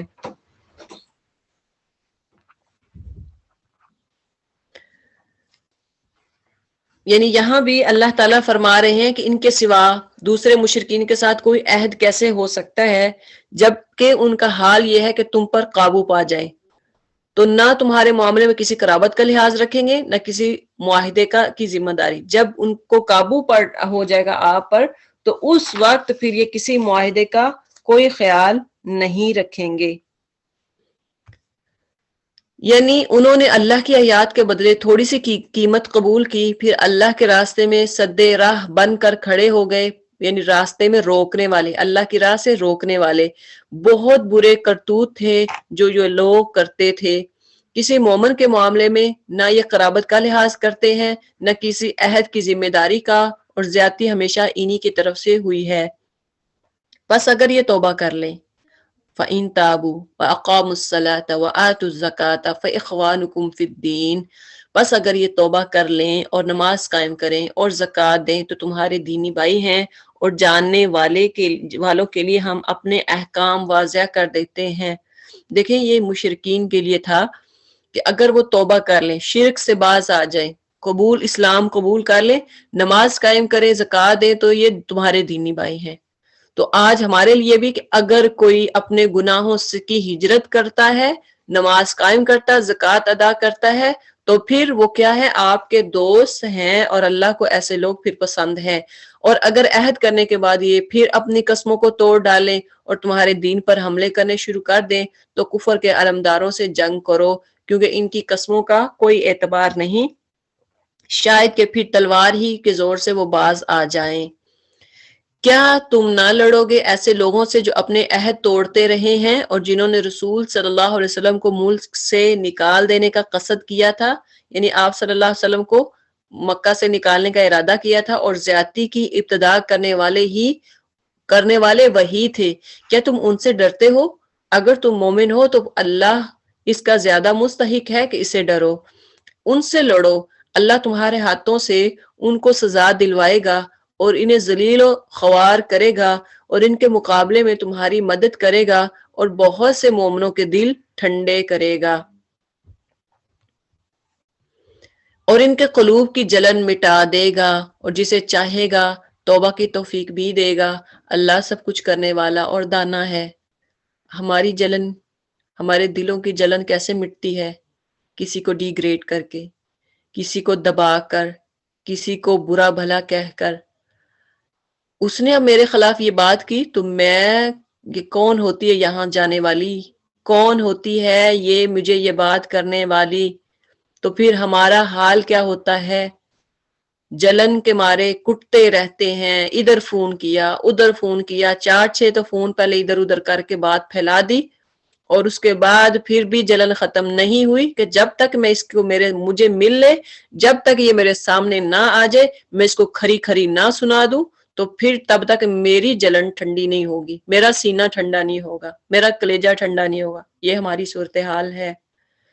تو اللہ تعالیٰ کیسے جلن کو ٹھنڈا کرتے ہیں؟ اللہ تعالیٰ کیا فرما رہے ہیں کہ کیسے ان کی جلن ختم ہوتی ہے؟ اللہ سے ان سے لڑو، اللہ تمہارے ہاتھوں سے ان کو سزا دلوائے گا اور انہیں ذلیل و خوار کرے گا اور ان کے مقابلے میں تمہاری مدد کرے گا اور بہت سے مومنوں کے دل ٹھنڈے کرے گا اور ان کے قلوب کی جلن مٹا دے گا، جسے چاہے گا توبہ کی توفیق بھی دے گا، اور یہ سب کچھ کرنے جاننے والا اور دانا ہے۔ تو ہم جب اگر ہمیں لگے کہ ہمارے ساتھ زیادتی ہوئی ہے تو صبر کریں۔ صبر کہتے ہیں کہ ایک بہترین مرہم ہے، ایک ایسا مرہم ہے کہ جس سے آپ کی جو جلن ہے یہ ختم ہو جاتی ہے۔ آہستہ آہستہ دیکھیں کہ حالات بہتر ہو جاتے ہیں، تو بجائے کہ ہم جا کے تو ہم سوچتے رہیں کہ اب کیا اس پہ بات کیا کرنی، کیا ورڈ یوز کرنا، کیسے بولنا ہے اور میری جلن ختم ہوگی، تو بجائے یہ سوچتے رہیں صبر کریں، اللہ کی خاطر معاف کریں گے تو فوراً جلن شلن سب کچھ ختم ہو جائے گا۔ کیا تم لوگوں نے یہ سمجھ رکھا ہے کہ یوں ہی چھوڑ دیے جاؤ گے؟ حالانکہ ابھی اللہ نے یہ تو دیکھا ہی نہیں کہ تم میں سے کون وہ لوگ ہیں جنہوں نے اس کی راہ میں جان فشانی کی، اپنی جان لڑائی، قربان کیا، اور اللہ اور رسول اور مومنوں کے سوا کسی کو جگری دوست نہ بنایا۔ جو کچھ تم کرتے ہو اللہ اس سے باخبر ہے۔ مشرکین کا یہ کام نہیں کہ وہ اللہ کی مسجدوں کے مجاور اور خادم بنے، حالانکہ اپنے اوپر وہ خود کفر کی شہادت دے رہے ہیں۔ ان کے تو سارے اعمال ضائع ہو گئے اور جہنم میں انہیں ہمیشہ رہنا ہے۔ تو مشرکین جو ہے وہ مسجد کے متولی خادم نہیں ہو سکتے، کیونکہ مشرکین کفار تھے، جو قریش تھے وہ خانہ کعبہ کے متولی تھے، تو ان سے جب فتح مکہ ہوا تو اس کے بعد پھر یہ کہا گیا کہ ان سے اب یہ سب کچھ لے لیا جائے گا، یعنی یہ متولی نہیں رہیں گے، خادم نہیں رہیں گے۔ اللہ کی مسجدوں کے آباد کار، مجاور اور خادم تو وہی لوگ ہو سکتے ہیں جو اللہ اور روز آخرت کو مانے اور نماز قائم کرے، زکوٰۃ دیں اور اللہ کے سوا کسی سے نہ ڈریں۔ انہی سے یہ توقع ہے کہ سیدھی راہ پہ چلیں گے۔ کیا تم لوگوں نے حاجیوں کو پانی پلانے اور مسجد حرام کی مجاوری کرنے کو اس شخص کے کام کے برابر ٹھہرا لیا ہے جو ایمان لایا اللہ پر اور روز آخرت پر، اور جس نے جان فشانی کی اللہ کی راہ میں، یعنی اپنے رب کو اللہ کی خاطر قربان کیا؟ اللہ کے نزدیک تو یہ دونوں برابر نہیں ہے اور اللہ ظالموں کی رہنمائی نہیں کرتا۔ اللہ کے ہاں تو انہی لوگوں کا درجہ بڑا ہے جو ایمان لائے اور جنہوں نے اس کی راہ میں گھر بار چھوڑے اور جان و مال سے جہاد کیا، وہی کامیاب ہیں۔ ان کا رب انہیں اپنی رحمت اور خوشنودی اور ایسی نعمتوں کی بشارت دیتا ہے جہاں ان کے لیے پائیدار عیش کے سامان ہیں۔ تو اللہ کے پاس ایسے لوگوں کے لیے ایک تو اللہ ان سے راضی ہو جائے گا اور ایسی جنت کی بشارت ہے، خوشخبری ہے، وَجَنَّاتٍ لَهُمْ فِيهَا نَعِيمٌ مُقِيمٌ، جس میں وہ ہمیشہ ہمیشہ رہیں گے، خالدین فیہا ابدا، ان میں وہ ہمیشہ رہیں گے۔ یقیناً اللہ کے پاس خدمات کا صلہ دینے کو بہت کچھ ہے۔ دیکھیں اللہ تعالیٰ یہاں پہ خوشخبری دے رہے ہیں ایسے لوگوں کو جو اللہ کے لیے کیا کرتے ہیں، جہاد، ہجرت، اپنا مال خرچ کرتے ہیں۔ تو اگر ہم بھی آج سوچ لیں کہ اللہ کی خاطر میں نے گناہوں سے بچنے کی ہجرت کرنی ہے، میں نے جہاد بالنفس کرنا ہے، میں نے جہاد بالقلم کرنا ہے، میں نے ہجرت کرنی ہے، جہاد کرنا ہے اپنی ایگو کو ختم کرنے کے لیے، میں نے جہاد کرنا ہے دوسروں کو یعنی اپنی ایگو ختم کرنے کے لیے، اور میں نے جہاد کرنا ہے کہ اپنی انا کو مار کر دوسروں کو صلح کرنا، دوسروں کے ساتھ صلح کرنے کے لیے۔ تو پھر دیکھیں کہ اللہ تعالیٰ یہاں پہ کریں یہی کامیاب ہیں، اولئک هم الفائزون، یہی کامیاب تو ہیں۔ آپ اگر چاہتے ہیں کامیابی آپ کے لیے ہو، آپ کی زندگی پرسکون ہو، اور اللہ خوشخبری بھی ساتھ دے رہے ہیں کہ ایسے لوگوں کے لیے خوشخبری ہے، خوشنودی ہے اللہ کی رحمت کی۔ اللہ اس سے برحمت منہ، اللہ اپنی رحمت بھی اس پہ کرے گا، اور ساتھ کیا ہوگا، اس کو جنت کی بھی خوشخبری ہے، اس میں ہمیشہ ہمیشہ رہیں گے۔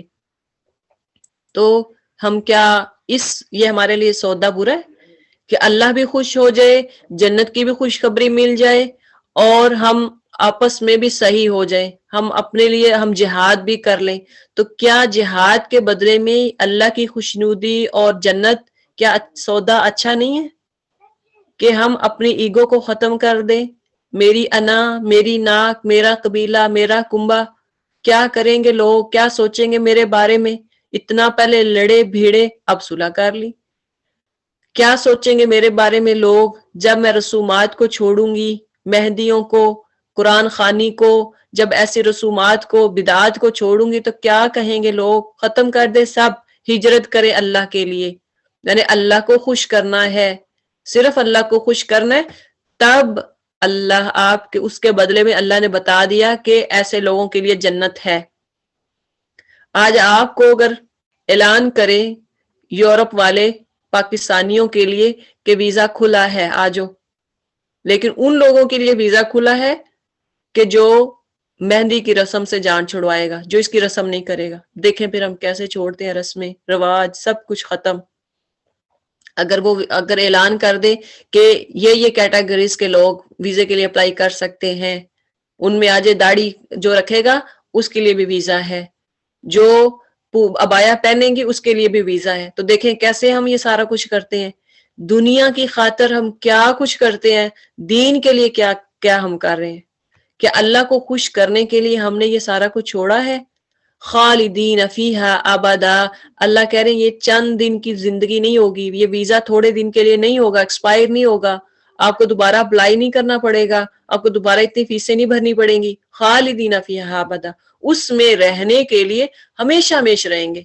ان اللہ عندہ اجر عظیم، اللہ کے پاس خدمات کا صلہ دینے کو بہت کچھ ہے۔ یعنی یہ تو صرف جنت ہے نا، جنت میں آگے کیا کچھ ہے وہ آپ کا اندازہ بھی نہیں ہے۔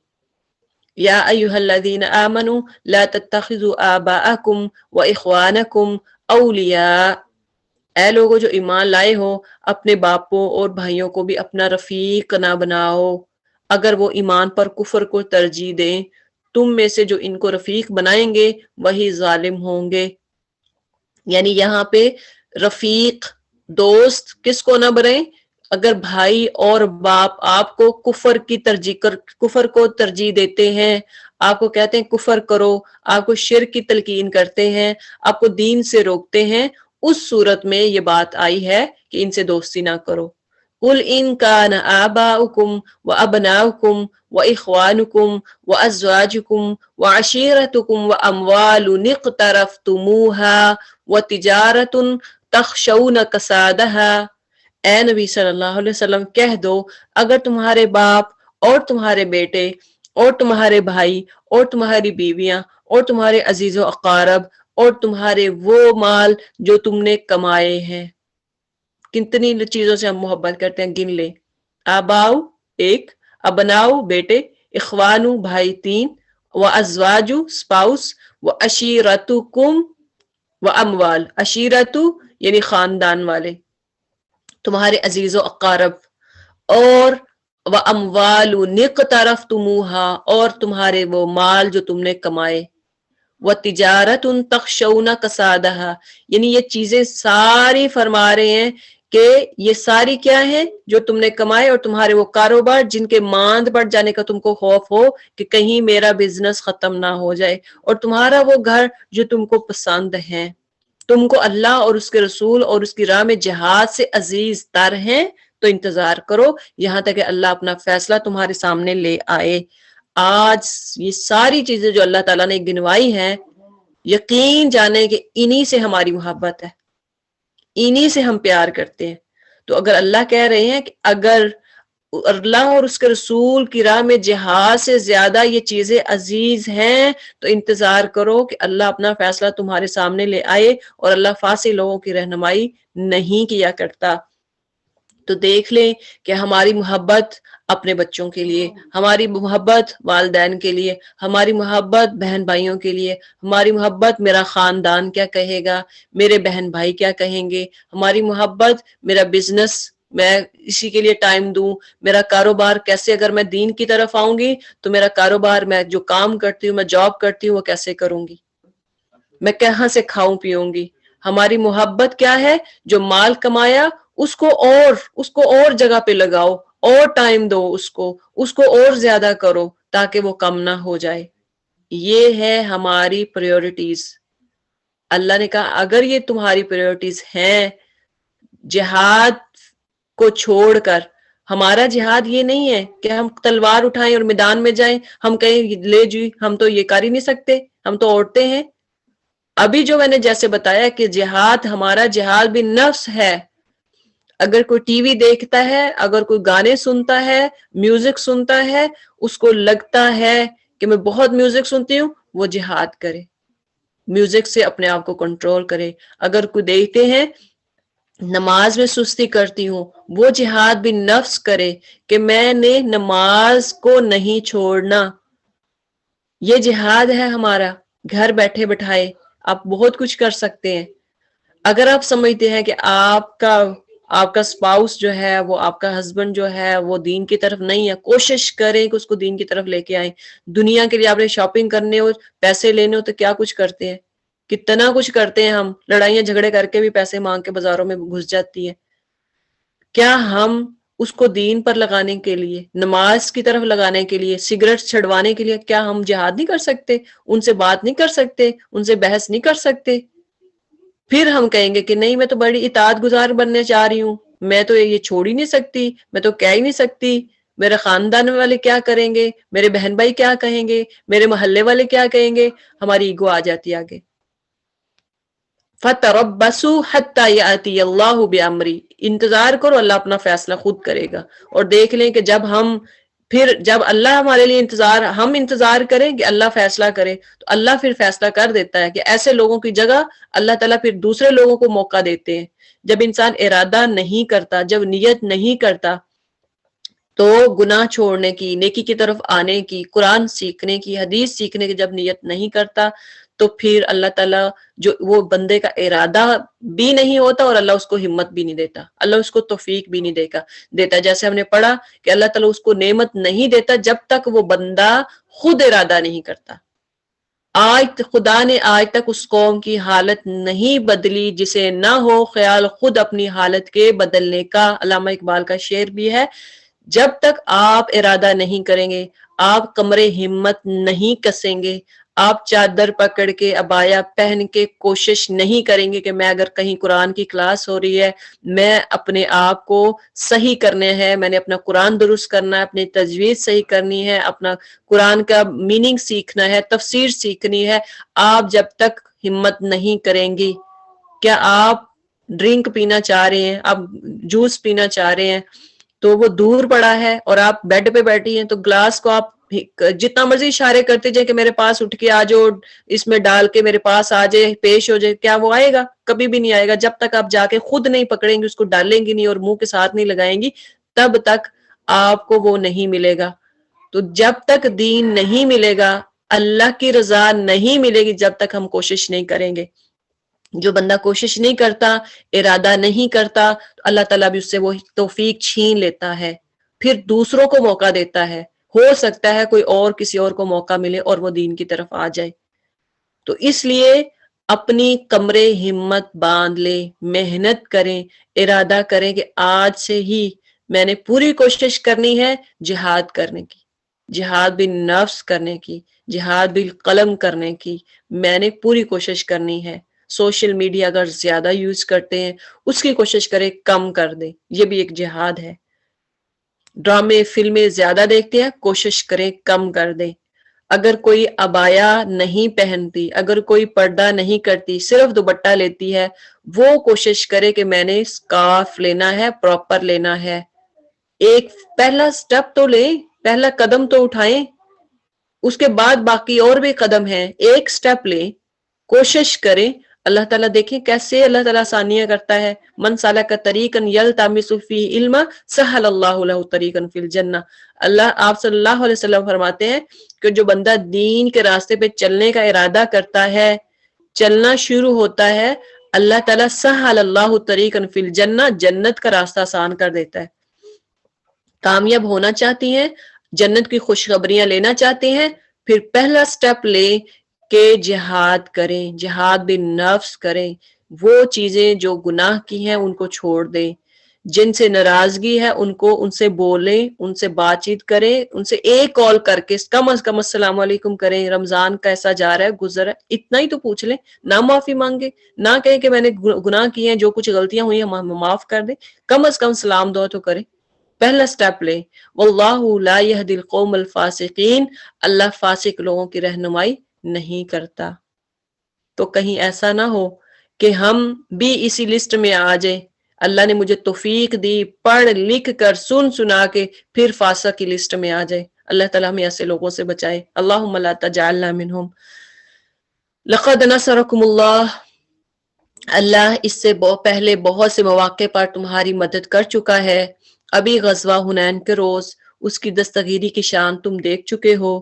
اس روز تمہیں اپنی کثرت تعداد کا غرہ تھا، مگر یعنی غرور تھا، مگر وہ کچھ تمہارے کام نہ آئی، اور زمین اپنی وسعت کے باوجود تم پر تنگ ہو گئی اور تم پیٹ پھیر کر بھاگ نکلے۔ یعنی یہ لوگ اس بات سے ڈرتے تھے کہ اعلان برات کی خطرناک پالیسی پر عمل کرنے سے تمام عرب کے گوشے گوشے میں جنگ کی آگ بھڑک اٹھے گی، اس کا مقابلہ کرنا مشکل ہوگا۔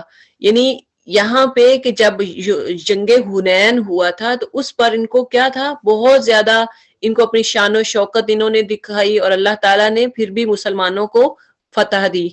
پھر اللہ نے اپنی سکینت اپنے رسول پر اور مومنین پر نازل فرمائی، اور وہ لشکر اتارے جو تم کو نظر نہ آتے تھے، اور منکرین حق کو سزا دی کہ یہی بدلہ ہے ان لوگوں کے لیے جو حق کا انکار کریں۔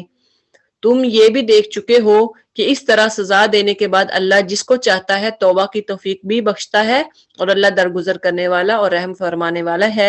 اے ایمان والو، مشرکین ناپاک ہیں، لہٰذا اس سال کے بعد یہ مسجد حرام کے قریب بھی نہ پھٹکنے پائیں۔ یہ فتح مکہ کے بعد کی ہے۔ اگر تمہیں تنگ دستی کا خوف ہے تو بعید نہیں کہ اللہ چاہے تو تمہیں اپنے فضل سے غنی کر دے۔ اللہ علیم اور حکیم ہے۔ جنگ کرو اہل کتاب میں سے ان لوگوں کے خلاف جو اللہ اور روز آخر پر ایمان نہیں لاتے، اور جو کچھ اللہ اور اس کے رسول نے حرام قرار دیا ہے اسے حرام نہیں کرتے، اور دین حق کو اپنا دین نہیں بناتے۔ ان سے لڑو یہاں تک کہ وہ اپنے ہاتھ سے جزیہ دیں، چھوٹے بن کر رہیں۔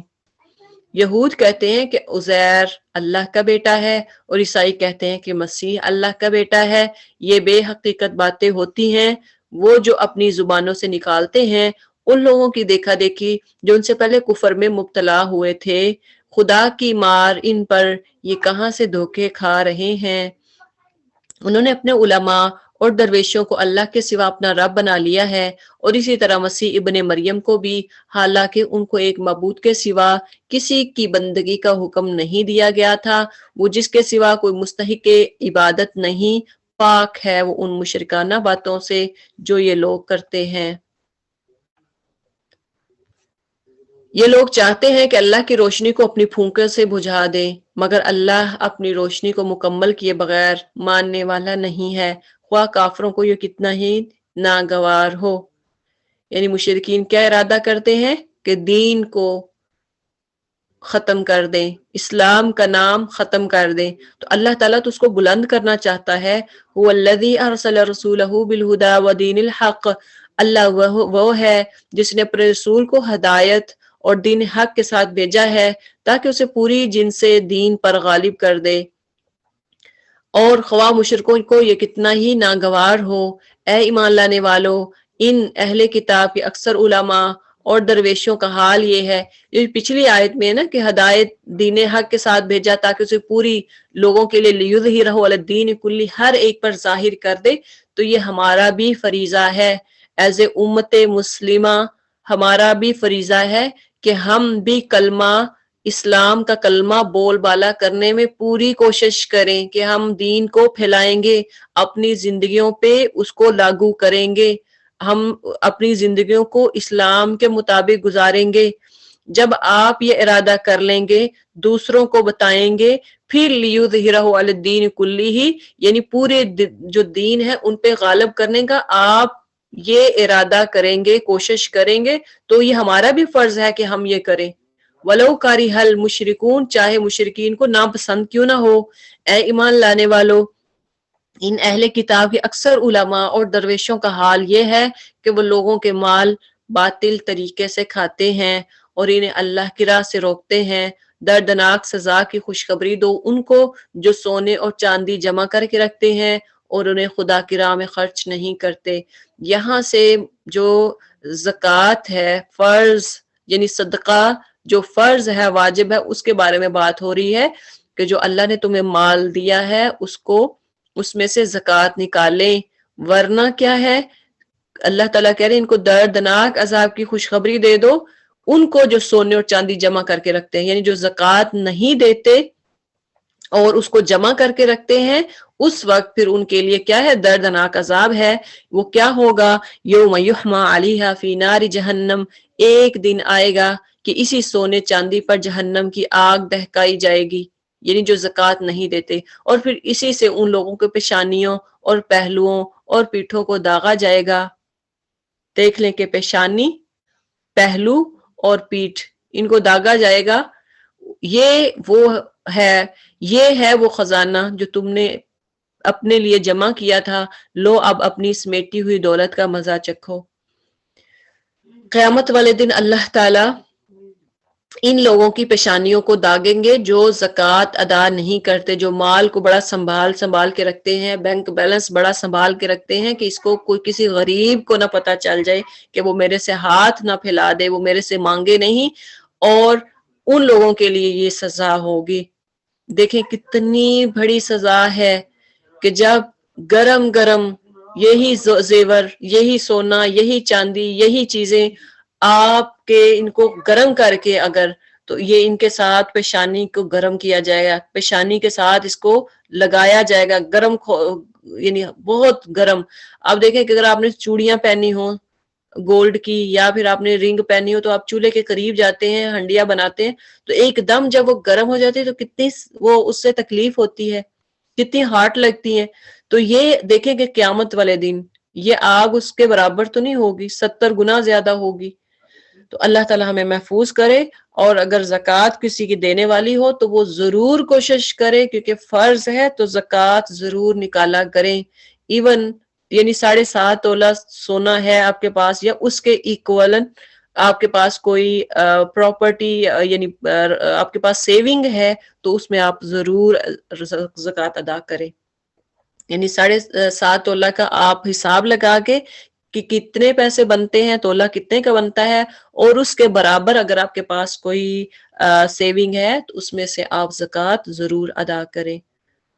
ان عدت الشہور عند اللہ 12 شہرا، حقیقت یہ ہے کہ مہینوں کی تعداد جب سے اللہ نے آسمان زمین کو پیدا کیا ہے، اللہ کے نوشتے میں 12 ہی ہے، 12 مہینے ہیں، اور ان میں سے 4 مہینے حرام ہیں یعنی حرمت والے، یہی ٹھیک ضابطہ ہے۔ لہٰذا ان 4 مہینوں میں اپنے اوپر ظلم نہ کرو، اور مشرکوں سے سب مل کر لڑو جس طرح وہ سب مل کر تم سے لڑتے ہیں، اور جان رکھو کہ اللہ متقیوں کے ساتھ ہے۔ نسی تو کفر میں ایک مزید کافرانہ حرکت ہے۔ جس سے یہ کافر لوگ گمراہی میں مبتلا کیے جاتے ہیں، کسی سال ایک مہینے کو حلال کر لیتے ہیں اور کسی سال اس کو حرام کر دیتے ہیں، تاکہ اللہ کے حرام کیے ہوئے مہینوں کی تعداد پوری بھی کر دے اور اللہ کا حرام کیا ہوا حلال بھی کر لیں۔ ان کے برے اعمال ان کے لیے خوشنما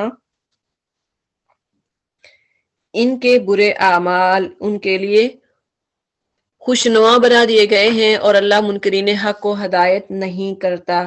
تو نسی اصل میں ہر سال عرب جو ہے، عرب کے کیلنڈر کے مطابق یہ ایک مہینہ جو ہے نا اس کو آگے کر دیتے تھے، تو جس کی وجہ سے ان کا خیال ہوتا تھا کہ جب ہم ایک مہینہ آگے کریں گے، حج کا مہینہ بڑھا دیں گے، مثلا اس کو پہلے کر دیں گے یا بعد میں کر دیں گے، حج کا جیسے ایک مہینہ ہے کہ یہ ذی الحجہ ہے، یہ اس میں حج کرنا ہے، تو وہ اس کو کبھی تو حج ایک مہینہ پہلے کر دیتے، کبھی بعد میں کر دیتے، کیونکہ وہ ویدر کو دیکھتے تھے کہ ویدر کس طرح کا اچھا ہو، خوشگوار ہو، تاکہ لوگ زیادہ سے زیادہ حج کرنے آئیں اور لوگ ہمارا بزنس جو ہے وہ بھی زیادہ سے زیادہ بڑھے۔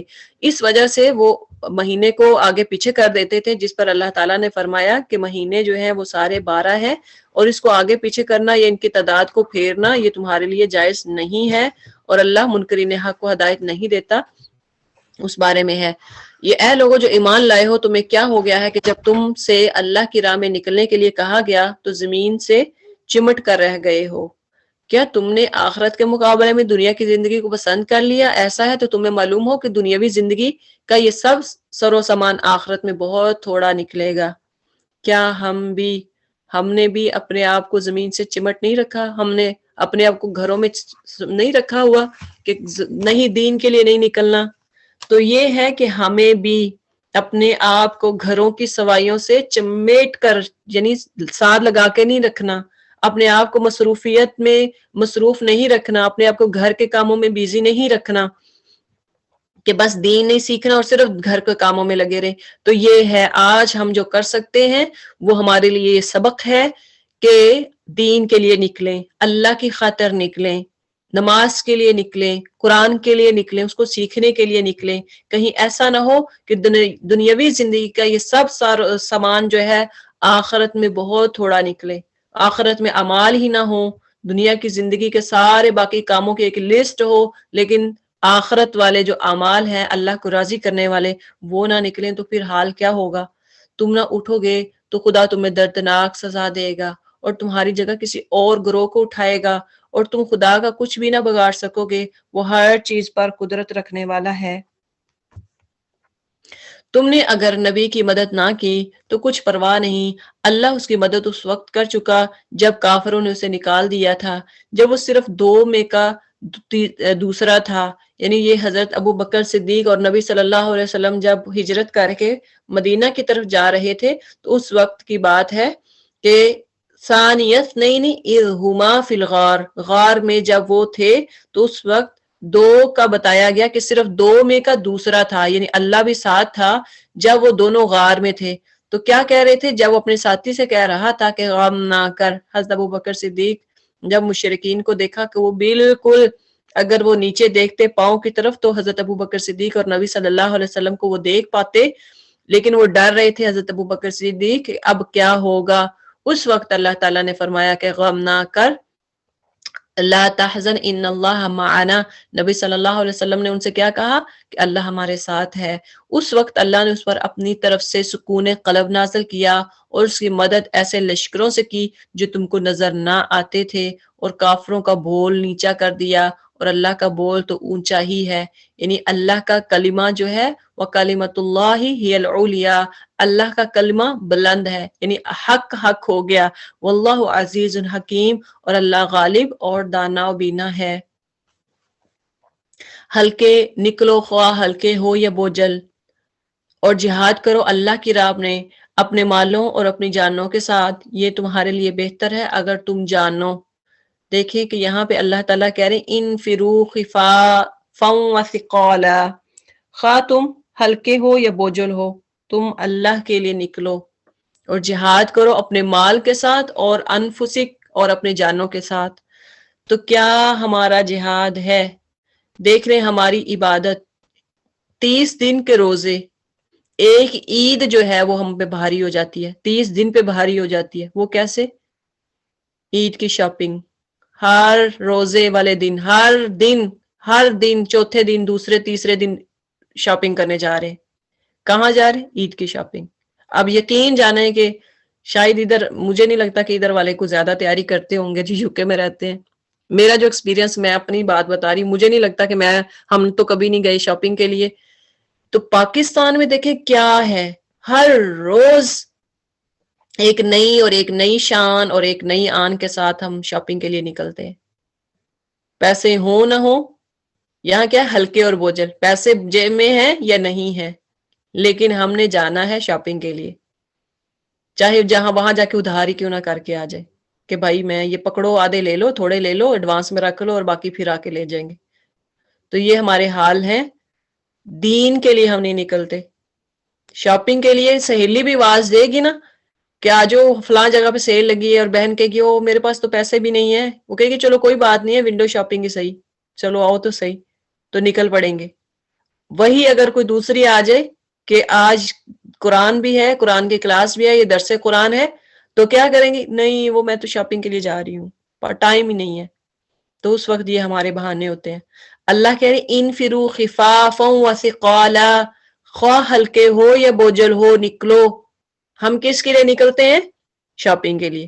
اور جہاد کرو اللہ کی راہ میں اپنے مالوں اور اپنی جانوں کے ساتھ. وہی بات پھر جہاد صرف وہی جہاد نہیں ہے، ہم نے اپنے مالوں کے ساتھ اللہ کی راہ میں دیں، اللہ کی راہ میں مال دیں، صدقہ خیرات، یہ سب اسی چیزیں میں آ جاتی ہے، اسی چیزوں میں آ جاتی ہیں کہ اللہ کو خوش کرنے کے لیے آپ صدقہ خیرات کریں اپنی جانوں کے ساتھ، یعنی اپنے نفسوں کے ساتھ بھی جہاد کریں. جو برائی ہے اس کو چھوڑ دیں، یہ تمہارے لیے بہتر ہے اگر تم جانو، اگر تم سمجھتے ہو، اگر تمہیں نالج ہے. تو پھر لو کان عارضا قریبا، اے نبی صلی اللہ علیہ وسلم اگر فائدہ سہل الحصول ہوتا، یعنی اتنا آسان ہوتا اور سفر ہلکا ہوتا، تو وہ ضرور تمہارے پیچھے چلنے پر آمادہ ہو جاتے، مگر ان پر تو یہ راستہ بہت کٹھن ہو گیا. اب وہ خدا کی قسم کھا کر کہیں گے اگر ہم چل سکتے تو یقیناً تمہارے ساتھ چلتے، وہ اپنے آپ کو ہلاکت میں ڈال رہے ہیں، اللہ خوب جانتا ہے کہ وہ بہت جھوٹے ہیں. یعنی یہ کب کی بات ہے؟ یہ جنگ تبوک کا واقعہ آگے انشاءاللہ پڑھیں گے. جنگ تبوک کے وقت کس طرح سے منافقین بہانے گھڑتے، کس طرح منافقین بہانے کرتے تھے. اے نبی صلی اللہ علیہ وسلم اللہ تمہیں معاف کرے، تم نے کیوں انہیں رخصت دے دی ہے؟ تمہیں چاہیے تھا کہ خود رخصت نہ دیتے تاکہ تم پر کھل جاتا کہ کون لوگ سچے ہیں، اور جھوٹوں کو بھی تم جان لیتے. یعنی آ کے منافقین جو ہے وہ بناوٹی عذر کرتے تھے، بہانہ کرتے تھے کہ ہمارے گھر میں کوئی بیمار ہے، ہمارے گھر میں کھانے کو نہیں ہے، ہمارے گھر میں پکانے والا کوئی نہیں، لانے والا کمانے والا کوئی نہیں، بچے کمزور ہیں، چھوٹے چھوٹے بچے ہیں، تو اللہ کے نبی ہمیں چھوٹ دے، ہم جنگ میں نہیں جا سکتے. اس پر پھر اللہ تعالیٰ کہہ رہے ہیں نبی صلی اللہ علیہ وسلم نے چھوٹ دی. اسے کہہ رہے آپ نے کیوں چھوٹ دی ہے؟ پتہ چل جاتا کون منافق ہے، کون آپ کے ساتھ ہے. اگر آپ ان کو کھل کے کہتے کہ نہیں تم نے بھی جانا ہے، تو وہ پھر آپ کو پتا چلتا کہ یہ آپ کے ساتھ ہیں بھی کہ نہیں. جو لوگ اللہ اور روز آخرت پر ایمان رکھتے ہیں تو وہ کبھی تم سے یہ درخواست نہ کریں گے کہ انہیں اپنی جان و مال کے ساتھ جہاد کرنے سے معاف رکھا جائے. اللہ متقیوں کو خوب جانتا ہے. جو متقی ہیں وہ کبھی بھی یہ آپ سے آ کے ریکویسٹ نہیں کریں گے کہ انہیں اپنی مال اور جان کے ساتھ جہاد کرنے سے معاف کر دیں کہ ہم تو کمزور ہیں، ہم تو جہاد کر نہیں سکتے، ہمارے پاس تو مال نہیں ہے. وہ کبھی یہ نہیں کہتے. ایسی درخواستیں تو صرف وہی لوگ کرتے ہیں جو اللہ اور روز آخرت پر ایمان نہیں رکھتے، جن کے دلوں میں شک ہے اور وہ اپنے شک ہی میں متردد رہے ہیں، شک میں ہے، وہ ڈاؤٹ میں ہے کہ آخرت آنی ہے کہ نہیں آنی. اس لیے وہ آپ کے پاس آ کے بہانہ بناتے ہیں. اگر واقعی ان کا ارادہ نکلنے کا ہوتا تو اس کے لیے کچھ تیاری کرتے، لیکن اللہ کو ان کا اٹھنا پسند ہی نہ تھا، اس لیے اس نے انہیں سست کر دیا. آئی دیکھیں کیا ہم اللہ کو یہ پسند نہیں ہے کہ ہم دین کے لیے نہ نکلیں؟ کیا ایسا تو نہیں اسی لیے تو ہم سست نہیں ہیں؟ ہماری سستیاں، ہماری نیندیں 12-14 گھنٹے کی، صبح بھی سو لینا، رات کو بھی سو لینا، تو کیا اللہ نہیں چاہتا کہ اللہ کو پسند نہیں ہے کہ ہم دین کے لیے نکلیں؟ اسی لیے کہیں اللہ سستی تو نہیں ڈال رہا مجھے. اور کہہ دیا کہ بیٹھ رہو بیٹھنے والوں کے ساتھ، جس طرح باقی بیٹھے ہیں تم بھی بیٹھ جاؤ۔ یہاں پہ یعنی مسلمانوں کی شرما شرمی سے وہ کیا کرتے کہ آ کے چلو ہم جاتے ہیں، لیکن کیا ہے ہمارے گھر میں بچے چھوٹے چھوٹے ہیں، کوئی کمانے والا نہیں ہے، بہانے کرتے تھے۔ آج ہمارے بہانے بھی یہی ہیں کہ صفائی کرنے والا کوئی نہیں، کام کون کرے گا، کھانا کون بنائے گا، بچوں کو کون دیکھے گا۔ چھٹی آ جائے بچے گھروں میں ہوں تو کیا ہوتا ہے، بچے گھروں میں ہیں کون دیکھے گا۔ یہ ہمارے حال ہے، کلاس نہیں لے رہے، کیوں نہیں لے رہے، بچے گھر میں ہیں۔ اب آن لائن بھی نہیں لے رہے، بچے گھروں میں ہیں۔ یہ کیا سارا دن ہمارے بچے ہمارے سر پہ سوار رہتے ہیں؟ کتنا مشکل ہے میرے لیے، اگر میں کلاس کرتی ہوں میں تو بول رہی ہوتی ہوں، اور چھوٹے چھوٹے بچوں کے ساتھ کرنا کتنا مشکل ہے۔ اللہ تعالیٰ جب ہمت کریں تو اللہ تعالیٰ آپ کو توفیق بھی دیتا ہے، نہیں تو اللہ تعالیٰ ہی سمجھ لے کہ اگر سستی دکھا رہے پھر سمجھ لے کہ اللہ نہیں چاہتا۔ میں نہیں کہہ رہی، اللہ نے اسی آیت میں بتایا ہے 46 میں، آپ خود پڑھ لیں۔ وَلَوْ أَرَادُوا الْخُرُوجَ لَعَدُّوا لَهُ عُدَّةً وَلَكِنْ كَرِهَ اللَّهُ، کاری کا مطلب کہتا ہے پسند نہیں کرتا، کراہت سے ہے نا، كَرِهَ اللَّهُ بِعَاثَهُمْ فَثَبَّطَهُمْ وَقِيلَ اقْعُدُوا مَعَ الْقَاعِدِينَ۔ یعنی اگر واقعی کا ارادہ نکلنے کا ہوتا تو اس کے لیے کچھ تیاری کرتے۔ جب ہم ڈٹرمنڈ ہو جاتے ہیں کہ میں نے فلاں کام کرنا تو کر کے چھوڑتے ہیں، جب آپ دین کے لیے پوری آپ کوشش کریں کہ میں نے کرنا ہے تو کر کے چھوڑتے ہیں، لیکن اللہ ان کا اٹھنا پسند ہی نہ تھا۔ اللہ کو نہیں پسند تھا کہ آپ دین کے لیے نکلیں، آپ دین سیکھیں۔ اللہ کو نہیں پسند تھا کہ آپ قرآن کو پڑھیں، اسی لیے اس نے انہیں سست کر دیا۔ اتنی نیند آتی ہے کہ گھنٹوں گھنٹے سوتے ہیں، تب اولاد کا کون خیال رکھتا ہے، تب بچوں کو کون خیال رکھتا ہے، کون لک آفٹر کرتا ہے بچوں کی جب آپ سوئے ہوتے ہیں گھنٹوں گھنٹے۔ اور کہہ دیا کہ بیٹھ رہو بیٹھنے والوں کے ساتھ۔ تو یہ اللہ کہہ رہے ہیں، دیکھ لیں کہ پھر ہماری نیندیں، ہمارا سارا گھر بار، یہ کس لیے ہے اگر ہم اللہ کے دین کے لیے نہیں نکال رہے ٹائم تو۔ لو خرجوا فیکم، اگر وہ تمہارے ساتھ نکلتے تو تمہارے اندر خرابی کے سوا کسی چیز کا اضافہ نہ کرتے۔ ایسے ہوتا ہے کبھی آپ کسی محفل میں چلے جائیں، یا کچھ لوگ ایسے جو نکتہ چینیاں کرنے والے ہوتے ہیں نا، بات بات پہ یہ دین کیسے، یہ تو اسلام میں نہیں ہے، آپ کیسے کہہ رہے ہیں، آپ کیسے کہہ سکتے ہیں، یعنی آپ کو ڈیگریڈ کرنے کی کوشش کریں گے۔ وہ تمہارے درمیان فتنہ پردازی کے لیے دوڑ دھوپ کرتے، یعنی اگر وہ آپ کے ساتھ چلے بھی جاتے نا تو پھر بھی فتنہ ڈالنے کی کوشش کرتے رہتے۔ اور تمہارے گروہ کا حال یہ ہے کہ ابھی اس میں بہت سے ایسے لوگ موجود ہیں جو ان کی باتیں کان لگا کر سنتے ہیں۔ اللہ ان ظالموں کو خوب جانتا ہے، کیونکہ کچھ لوگ ایسے ہوتے ہیں نا، آپ گیدرنگ میں ہیں، ہر طرح کے لوگ وہاں پہ آئے ہیں، آپ اگر ان سے کوئی دین کی بات کر دیں تو کیا ہوتا ہے، ایسے بھی ہوتے ہیں کہ جو دین کو پسند نہیں کرتے۔ اگر قرآن پڑھا جائے تو ان کا دل ہوتا ہے کہ یہ بند ہو اور میں میوزک سنوں، یہ بند ہو تو ڈرامہ لگے، یہ بند ہو تو میں فلم دیکھوں۔ ایسے بھی لوگ ہوتے ہیں۔ تو وہ کیا، جب آپ دین کی کام کر بات کریں گے تو اس وقت کیا ہوگا، ان کا دل نہیں کرے گا کہ آپ دین کی بات، وہ پھر نکتہ چینیاں کوئی نہ کوئی بات کریں گے آپ کو نیچا دکھانے کے لیے کہ یہ بات ایسے نہیں ہے، آپ کہاں سے آئی ہیں پڑھی لکھی، آپ کہاں سے ملوانی، آپ نے کہاں سے سیکھ لیا، آپ بڑی ہوتی ہیں باتیں کرنے والی، خود آتا کچھ نہیں ہے۔ یعنی طرح طرح کی وہ آپ سے باتیں کریں گے۔ اور کچھ لوگ پھر ایسے بھی ہوتے ہیں جو سنا کے کہتے ہیں ہاں واقعی یہ تو صحیح کہہ رہی ہے، یہ تو بالکل صحیح کہہ رہی ہے۔ تو اگر آپ ایک آدھ ہیں تو پھر آپ سمجھ لیں کہ وہ آپ کو ضرور نیچا دکھانے کی کوشش کریں گے، اور کچھ کچے کانوں والے لوگ جو ہوتے ہیں وہ ان کی باتوں میں آ جاتے ہیں۔ تو اس لیے کچے کان والا نہیں بننا۔ اگر کوئی آپ کو دین سے دور کرنے کے لیے کوئی اپنی باتیں بتا رہا ہے، کوئی لاجک سے بات کر رہا ہے، تو اس میں نہیں آنا، کچے کان والا نہیں بننا، ان کی باتیں سن کر ان کے پیچھے نہیں لگ جانا۔ منافقین کا یہی تو کردار تھا۔ یہ منافقین کے بارے میں تو بتا رہے ہیں کہ منافق کیا کیا کرتے رہے ہیں۔ اس سے پہلے بھی ان لوگوں نے فتنہ انگیزی کی کوششیں کی ہیں، اور تمہیں ناکام کرنے کے لیے ہر طرح کی تدبیروں کا الٹ پھیر کر چکے ہیں، یہاں تک کہ ان کی مرضی کے خلاف حق آ گیا اور اللہ کا کام ہو کر رہا۔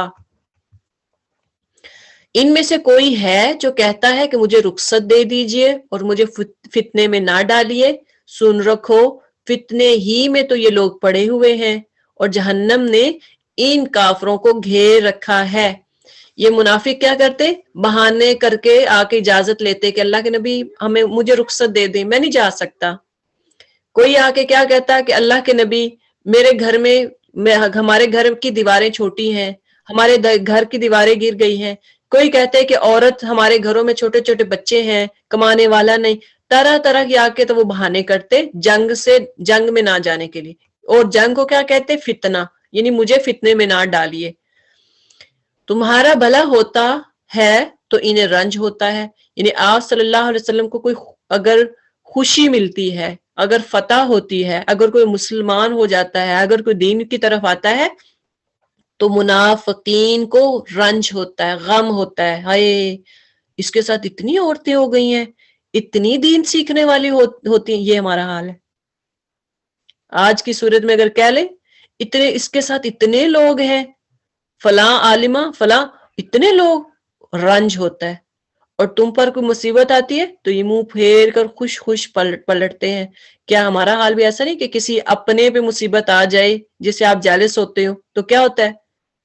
پھر خوش ہوتے ہیں، ہائی چنگا ہویا ہے، ہون صحیح ہویا ہے، ہون تے بڑے مزے نے، اب تو مجھے خوشی ہوئی ہے۔ یہ ہمارے حالات ہے۔ تو ایسے ہی جب نبی صلی اللہ علیہ وسلم پر مصیبت آتی تو کیا کہتے؟ یہ منہ پھیر کر خوش خوش پلٹتے اور کہتے جاتے اچھا ہوا ہے ہم نے پہلے ہی اپنا معاملہ ٹھیک کر لیا تھا، اچھا ہوا ہے میں اس کے ساتھ نہیں گیا، اچھا ہوا ہے میں اس کے ساتھ نہیں بیٹھا، اچھا ہوا میں نے اس کی بات نہیں سنی۔ یہ تھے وہ منافق۔ اور آج کے ہم بھی منافقوں میں دیکھ لیں کہ کیا ہمارے اندر ایسے منافق موجود نہیں ہیں؟ کیا ہم تو ایسی منافقت نہیں کر رہے کہ ہمارے اپنے کو اگر کسی کو رنج ملتا ہے، کوئی تکلیف میں ہوتا ہے، کوئی مصیبت میں ہوتا ہے، کسی کا بچہ بیمار ہوتا ہے، تو ہم کہتے ہیں ہاں اس کی تو اس فلاں کی وجہ سے آیا ہے، اس نے فلاں جگہ وقت ظلم کیا تھا نا، اس وجہ سے ہوا ہے۔ خوش ہوتے ہیں، تالیاں بجاتے ہیں، فون کر کر کے خوشخبریاں دیتے ہیں، اب فلاں کے ساتھ ایسا ہو گیا، کیسا رہا، مزہ ہے اب۔ اللہ تعالیٰ منافقوں سے بچائے، اللہ ہمیں نفاق سے بچائے۔ اسی لیے آتا ہے نا کہ دعا بھی کیا کریں کہ اے اللہ ہمیں نفاق سے بچا۔ نفاق بہت برا مرض ہے، ان سے کہو ہمیں ہرگز کوئی برائی یا بلائی نہیں پہنچتی مگر وہ اللہ نے ہمارے لیے لکھ دی ہے۔ اللہ ہی ہمارا مولا ہے اور اہل ایمان کو اسی طرح بھروسہ کرنا چاہیے۔ اگر آپ ایمان والے ہیں تو پھر کبھی نہ گھبرائیں کہ فلاں مجھے نقصان پہنچائے گا، اس کی وجہ سے مجھے نقصان ہوگا، وہ مجھے تکلیف دے گا، نہیں، اس کی وجہ سے مجھے تکلیف آئی یا رنج ہوا یا بیماری آئی یا میں تندرست ہوا، اس کی وجہ سے کبھی یہ نہ کہیں، کیونکہ ایمان والے کبھی اللہ پر توکل نہیں چھوڑتے، وہ کبھی کسی غیر پر توکل نہیں کرتے، وہ کسی غیر کی باتوں میں نہیں لگتے کہ فلاں میرے ساتھ برا کر دے گا، کبھی سوچ بھی نہیں سکتے۔ جب تک اللہ نہ چاہے کوئی آپ کا بال بھی ٹیڑھا نہیں کر سکتے، کچھ بھی نہیں بگاڑ سکتے۔ ان سے کہو تم ہمارے معاملے میں جس چیز کے منتظر ہو وہ اس کی سوا اور کیا ہے کہ دو بھلائیوں میں سے ایک بھلائی ہے۔ یعنی منافقین انتظار کرتے تھے جنگ میں جائیں گے، قتل ہو جائیں گے، مارے جائیں گے، شہید ہو جائیں گے، یہ ان کا حال تھا۔ اللہ کہتے ہیں دو بھلائیاں ہیں مومنوں کے ساتھ، کیا ہے؟ اور ہمارے تمہارے معاملے میں جس چیز کے منتظر ہیں وہ یہ ہے کہ اللہ خود تم کو سزا دیتا ہے یا ہمارے ہاتھوں دلواتا ہے۔ اچھا تو اب تم انتظار کرو اور ہم بھی انتظار کرتے ہیں۔ مومن کے پاس دو بھلائیاں کیا ہوتی ہیں؟ ایک تو اگر وہ جنگ میں جاتے ہیں، شہید ہو جاتے ہیں، تو شہید بھی کیا ہے کہ اللہ فوراً اس کو معاف کر دیتے ہیں اور اس کے جو خون کا قطرہ پہلے زمین پہ گرتا ہے اور وہ شہید جو ہے جنت میں پہنچ جاتا ہے۔ نمبر ایک یہ بھی بھلائی ہے، اچھا ہے، اسی لیے تو انسان جیتا ہے۔ دوسرا کیا ہے؟ اگر وہ فتح یعنی جنگ میں جاتے ہیں، فتح حاصل ہوتی ہے تو پھر مال غنیمت بھی ملتی ہے، تو مال غنیمت کیا ہے؟ یہ بھی بھلائی ہے۔ یہ دو چیزیں مومنوں کے ساتھ ہے۔ کفار کا کیا ہوتا ہے؟ کفار کو کیونکہ ان کا یقین تو ہوتا ہی نہیں ہے کہ ہم مر جائیں گے اور شہادت پائیں گے، ایسا کچھ نہیں ہوتا، نہ ان کو شہادت ملتی ہے، وہ تو عام ان کو موت ملتی ہے، جہنم رسید ہوتی ہے۔ اگر وہ ان کو صرف ہوپ ہوتی ہے کہ اگر جیت گئے تو پھر کیا ہوگا؟ مال ملے گا، بس۔ مسلمانوں کے لیے دونوں طرف سے بھلائی ہے، شہید ہو گئے جنت، فتح یاب ہو گئے واپس آ گئے تو مال غنیمت، یہ دو بھلائیاں، یعنی دونوں حالتوں میں کہہ لیں گے لڈو ہوتے ہیں مومن کے۔ تو آپ اب دیکھیں کہ ہم نے کون سے والا مومن بننا ہے، جہاد کر کے بھلائی کمانے والے، دنیا میں بھی بھلائی آخرت میں بھی. آپ دنیا کا کوئی بھی کام کریں گے، گھر میں کھانا بنائیں گے، کوئی بھی کام کریں گے، تو اللہ جب آپ دین کے لیے نکل رہے ہوں گے تو آپ کا چلنا پھرنا کھانا کمانا سب اللہ تعالیٰ کے لیے، وہ آپ کے لیے برکت کا باعث بنا دیں گے. اور کیا آتا ہے کہ جو کمانے والا ہے، حلال کمانے والا، وہ بھی اس میں اللہ تعالیٰ برکت ڈال دیتے ہیں اور اللہ تعالیٰ کو پسند ہے. الکاسب حبیب اللہ، کیا آتا ہے کہ جو کمانے والا ہوتا ہے، وہ حلال کمائی کمانے والا، وہ اللہ کا دوست ہے. تو جب آپ کی یہ نیت ہوگی کہ میں محنت کر رہی ہوں، اگر میں کو کام کر رہی ہوں، میں جاب کر رہی ہوں اللہ کی رضا کے لیے، اللہ کو خوش کرنے کے لیے. وہ کیسے کہ میں اپنے بچوں کو کھلاؤں گی، اس میں ان کو طاقت آئے گی، اور میں پھر یا اپنے مال کو دین کے لیے بھی خرچ کروں گی، دنیا کے لیے بھی خرچ کروں گی. میرے سے جو مال آئے گا میں غریبوں میں تقسیم بھی کروں گی، اپنے بچوں میں بھی خرچ کروں گی. میں کسی مسکین کے لیے سرپرستی بھی کروں گی، کسی مسکین کسی غریب کی مدد بھی کروں گی، اور اپنے بچوں پہ اپنے گھر پہ بھی خرچ کروں گی. پھر دیکھیں کہ وہ مال آپ کے لیے الکاسب حبیب اللہ میں سے آپ شامل ہو جائیں گے کہ اللہ جو حلال کمانے والا، وہ اللہ اس سے محبت کرتا ہے. آپ کھانا بناتے ہیں، کھانا اس لیے کہ میں یہ کھا کے مجھے طاقت ملے اور میں باقی دین کا کام کروں، اپنے بچوں کی تربیت کروں، اپنے بچوں کو صحیح راستہ دکھاؤں، ان کو حفظ کرواؤں، ان کو میں قرآن پڑھاؤں، ان کے قرآن کے ساتھ ان کو اٹیچ کروں. جب یہ آپ کی انٹینشن ہوگی تو پھر دیکھیں کہ آپ کا اٹھنا بیٹھنا سونا ایون آپ کا نیکی بن جائے گا. بہرحال وہ قبول نہ کیے جائیں گے کیونکہ تم فاسق لوگ ہو. اب اللہ تعالیٰ اس میں کہہ رہے ہیں ان سے کہو تم اپنے مال خواہ راضی خوشی خرچ کرو یا کراہت سے. اللہ ایسے مال کو قبول نہیں کرتا جو صرف دکھاوے کے لیے. منافق جو ہوتا ہے اس کا مال اللہ تعالیٰ نہیں خرچ کرتا، کیونکہ بعض منافق ایسے بھی تھے جو اپنے آپ کو خطرے میں ڈالنے کے لیے تو تیار نہ تھے، مگر یہ وہ کہتے تھے چلو مال کچھ نہ کچھ دے دیتے ہیں، کیونکہ دکھانا بھی تو تھا نا کہ یہ مسلمان ہے. تو دکھانے کے لیے وہ کوشش کرتے کہ چل مال دے دیتے ہیں. اللہ تعالیٰ کہتے ہیں ایسے لوگوں کے مال بھی قبول نہیں ہے.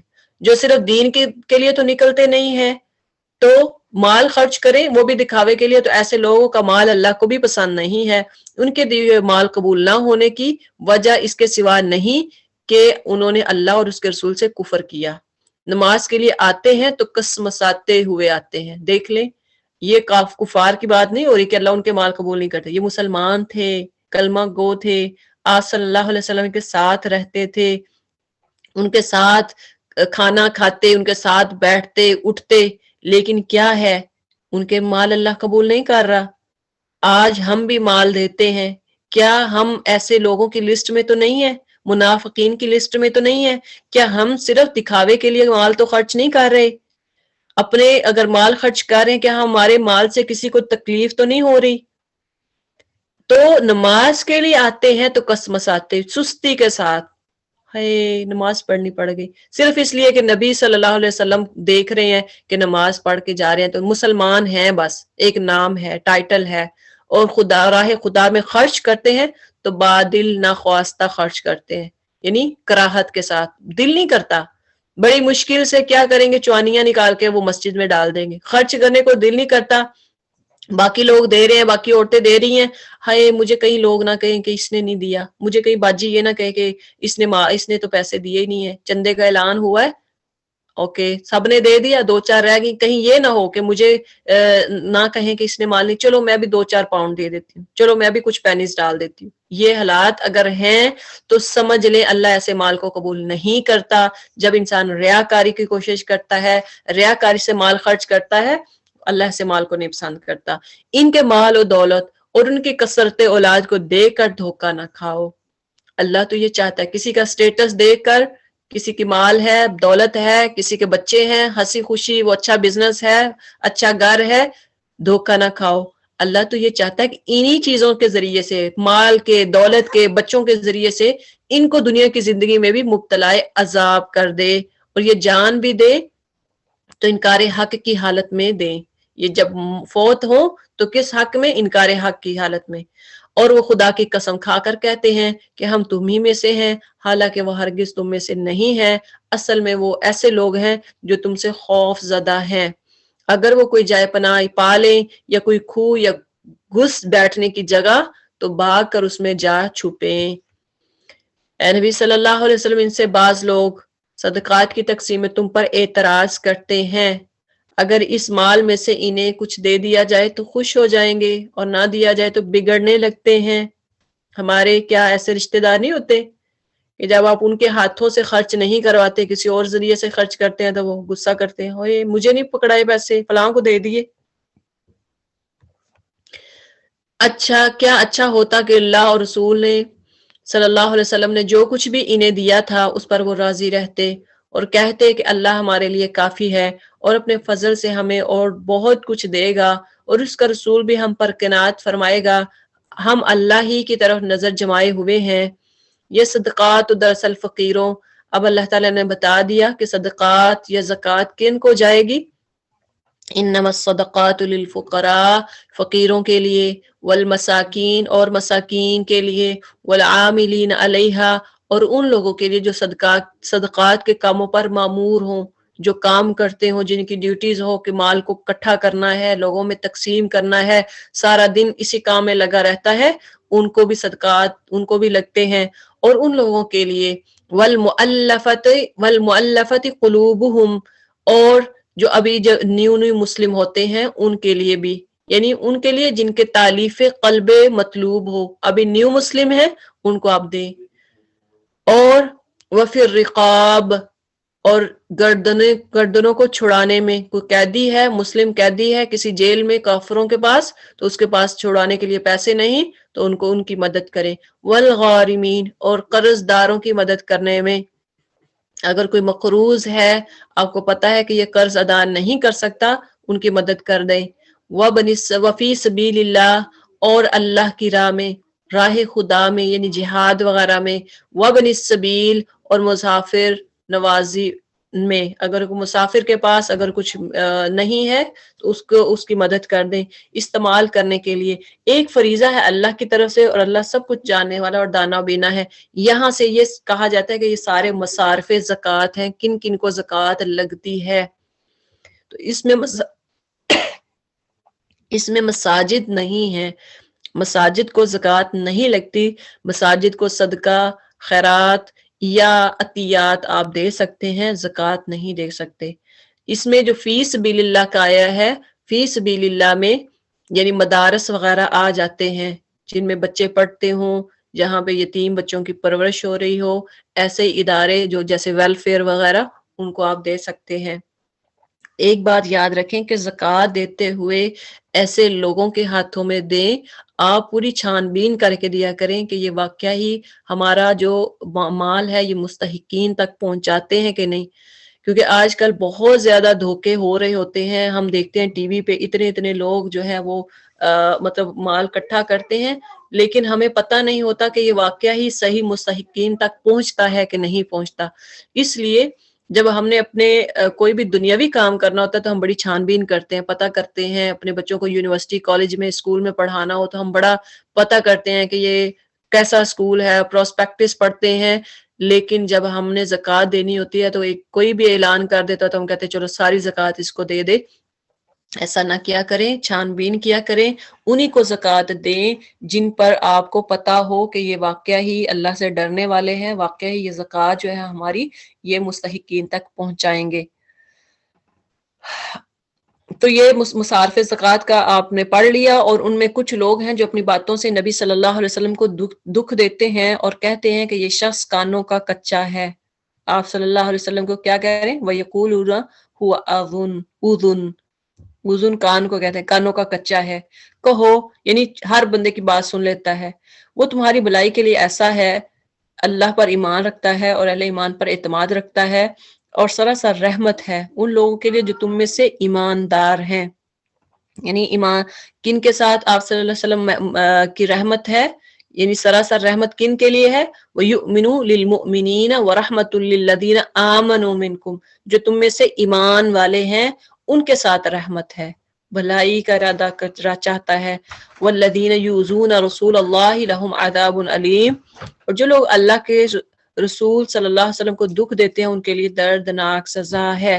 تو یہ منافقین مدینہ کیا کہتے تھے آپ صلی اللہ علیہ وسلم کے بارے میں، کیونکہ کچھ صحابہ منافقین کی جو بھی حرکات ہوتی تھی، وہ جو بھی کرتے تھے، ان کی باتیں آ کے نبی صلی اللہ علیہ وسلم کو بتا دیتے تھے کہ منافقین اب یہ پلان کر رہے ہیں یا یہ باتیں کر رہے ہیں، کیونکہ وہ نبی صلی اللہ علیہ وسلم کا مذاق بھی اڑایا کرتے تھے۔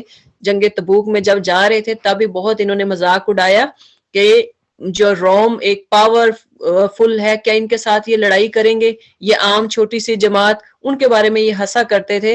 اور اسی طرح سے نبی صلی اللہ علیہ وسلم کو آ کے مومنین جو مسلمان جو صحابہ تھے وہ آ کے بتا دیا کرتے تھے۔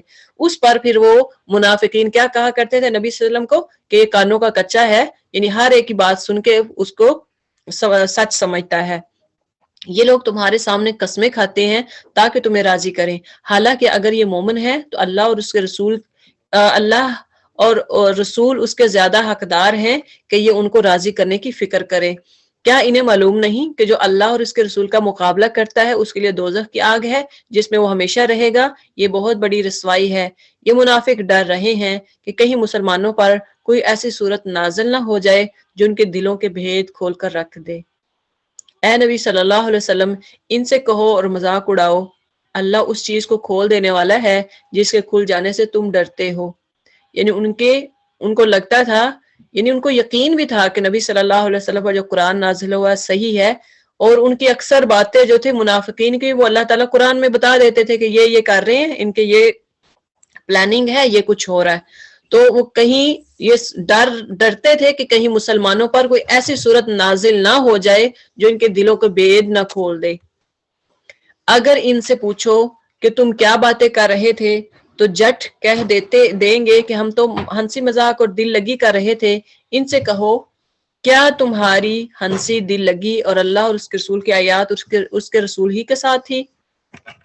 غزوہ تبوک کے زمانے میں منافقین اکثر اپنی مجلسوں میں بیٹھ کر نبی صلی اللہ علیہ وسلم اور مسلمانوں کا مذاق اڑاتے تھے اور کہتے تھے کہ منافقین، کیا روم کو بھی تم نے کچھ عربوں کی طرح سمجھ رکھا ہے کہ یہ جیسے عربوں کو انہوں نے فتح، یعنی جب مسلمانوں نے نبی صلی اللہ علیہ وسلم نے مکہ فتح کیا تو اس وقت یعنی انہوں نے کہا کہ جس طرح انہوں نے مکہ فتح کر لیا، اب یہ روم کو بھی اسی طرح سمجھتے ہیں کہ یہ ڈھیر کر لیں گے، اپنے یہ قبضہ کر لیں گے وہاں، یا ان کو مسلمان کر لیں گے۔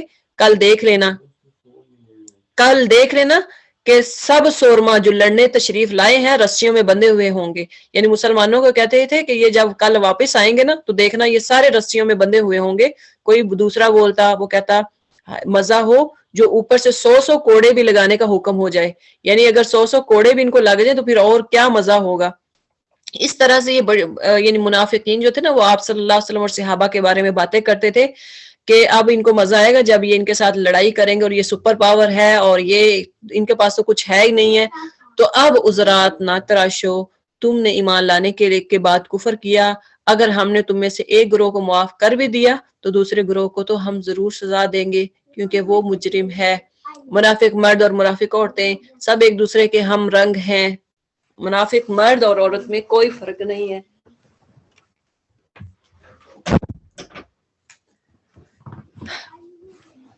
اب منافق مرد اور عورتیں سب ایک دوسرے کے ہم رنگ ہیں، برائی کا حکم دیتے ہیں اور بلائی سے منع کرتے ہیں اور اپنے ہاتھ خیر سے روکے رکھتے ہیں، یہ اللہ کو بھول گئے ہیں تو اللہ نے بھی انہیں بھلا دیا، یقیناً یہ منافق ہی فاسق ہیں۔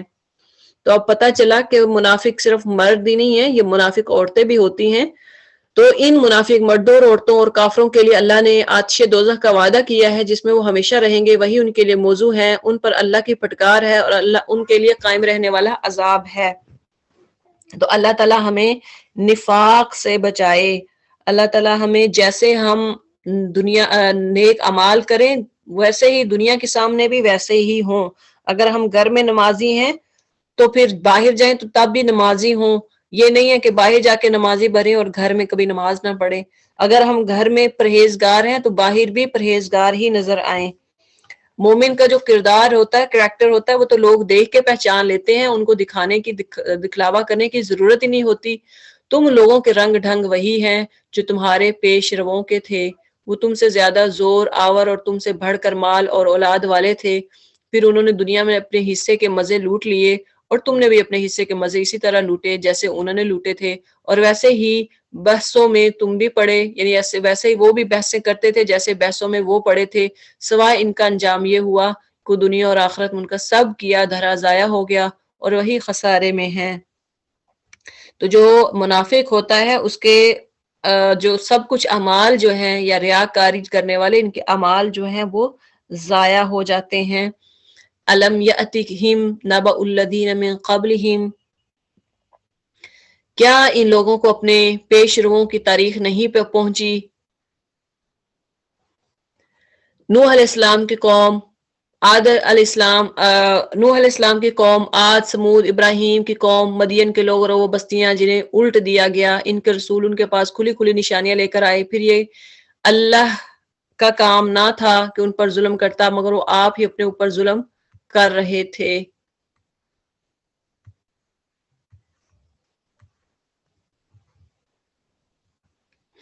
یہاں سے انشاءاللہ کل سٹارٹ کریں گے۔ سبحانک اللہم و بحمدک نشہد ان لا الہ الا انت نستغفرک و نتوب الیک، وصلی اللہ علی خیر خلقہ محمد و آلہ و اصحابہ اجمعین، آمین آمین یا ارحم الراحمین۔ السلام علیکم ورحمۃ اللہ وبرکاتہ۔ جی عائشہ آپ ہیں یہاں پہ؟ عائشہ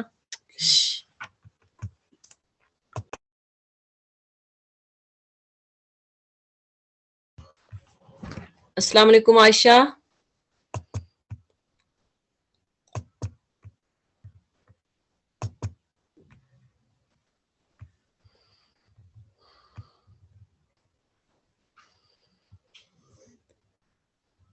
اب انشاءاللہ دعا کریں گے، اور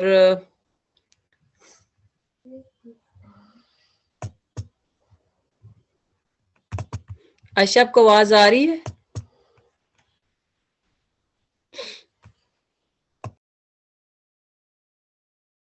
چلیں جی، آپ جب تک وہ سنتی ہیں تو آپ میں سے جس نے دعا لاسٹ ٹائم یاد کی تھی ہم نے کیا پڑھی ہے تو وہ سنا سکتے ہیں۔ اللہ اکبر کبیرہ والحمد للہ کثیرہ وسبحان اللہ بکرۃ واصیلا۔ جی جزاک اللہ خیر۔ یہ کس کے لیے کب پڑھتے ہیں، کیسے؟ نماز میں جی یہ میں نے دعا میں تھا، یہ دعا ہے کہ ویسے یہ پڑھنے والے کے لیے اللہ تعالیٰ آسمان کے دروازے کھول دیتے ہیں۔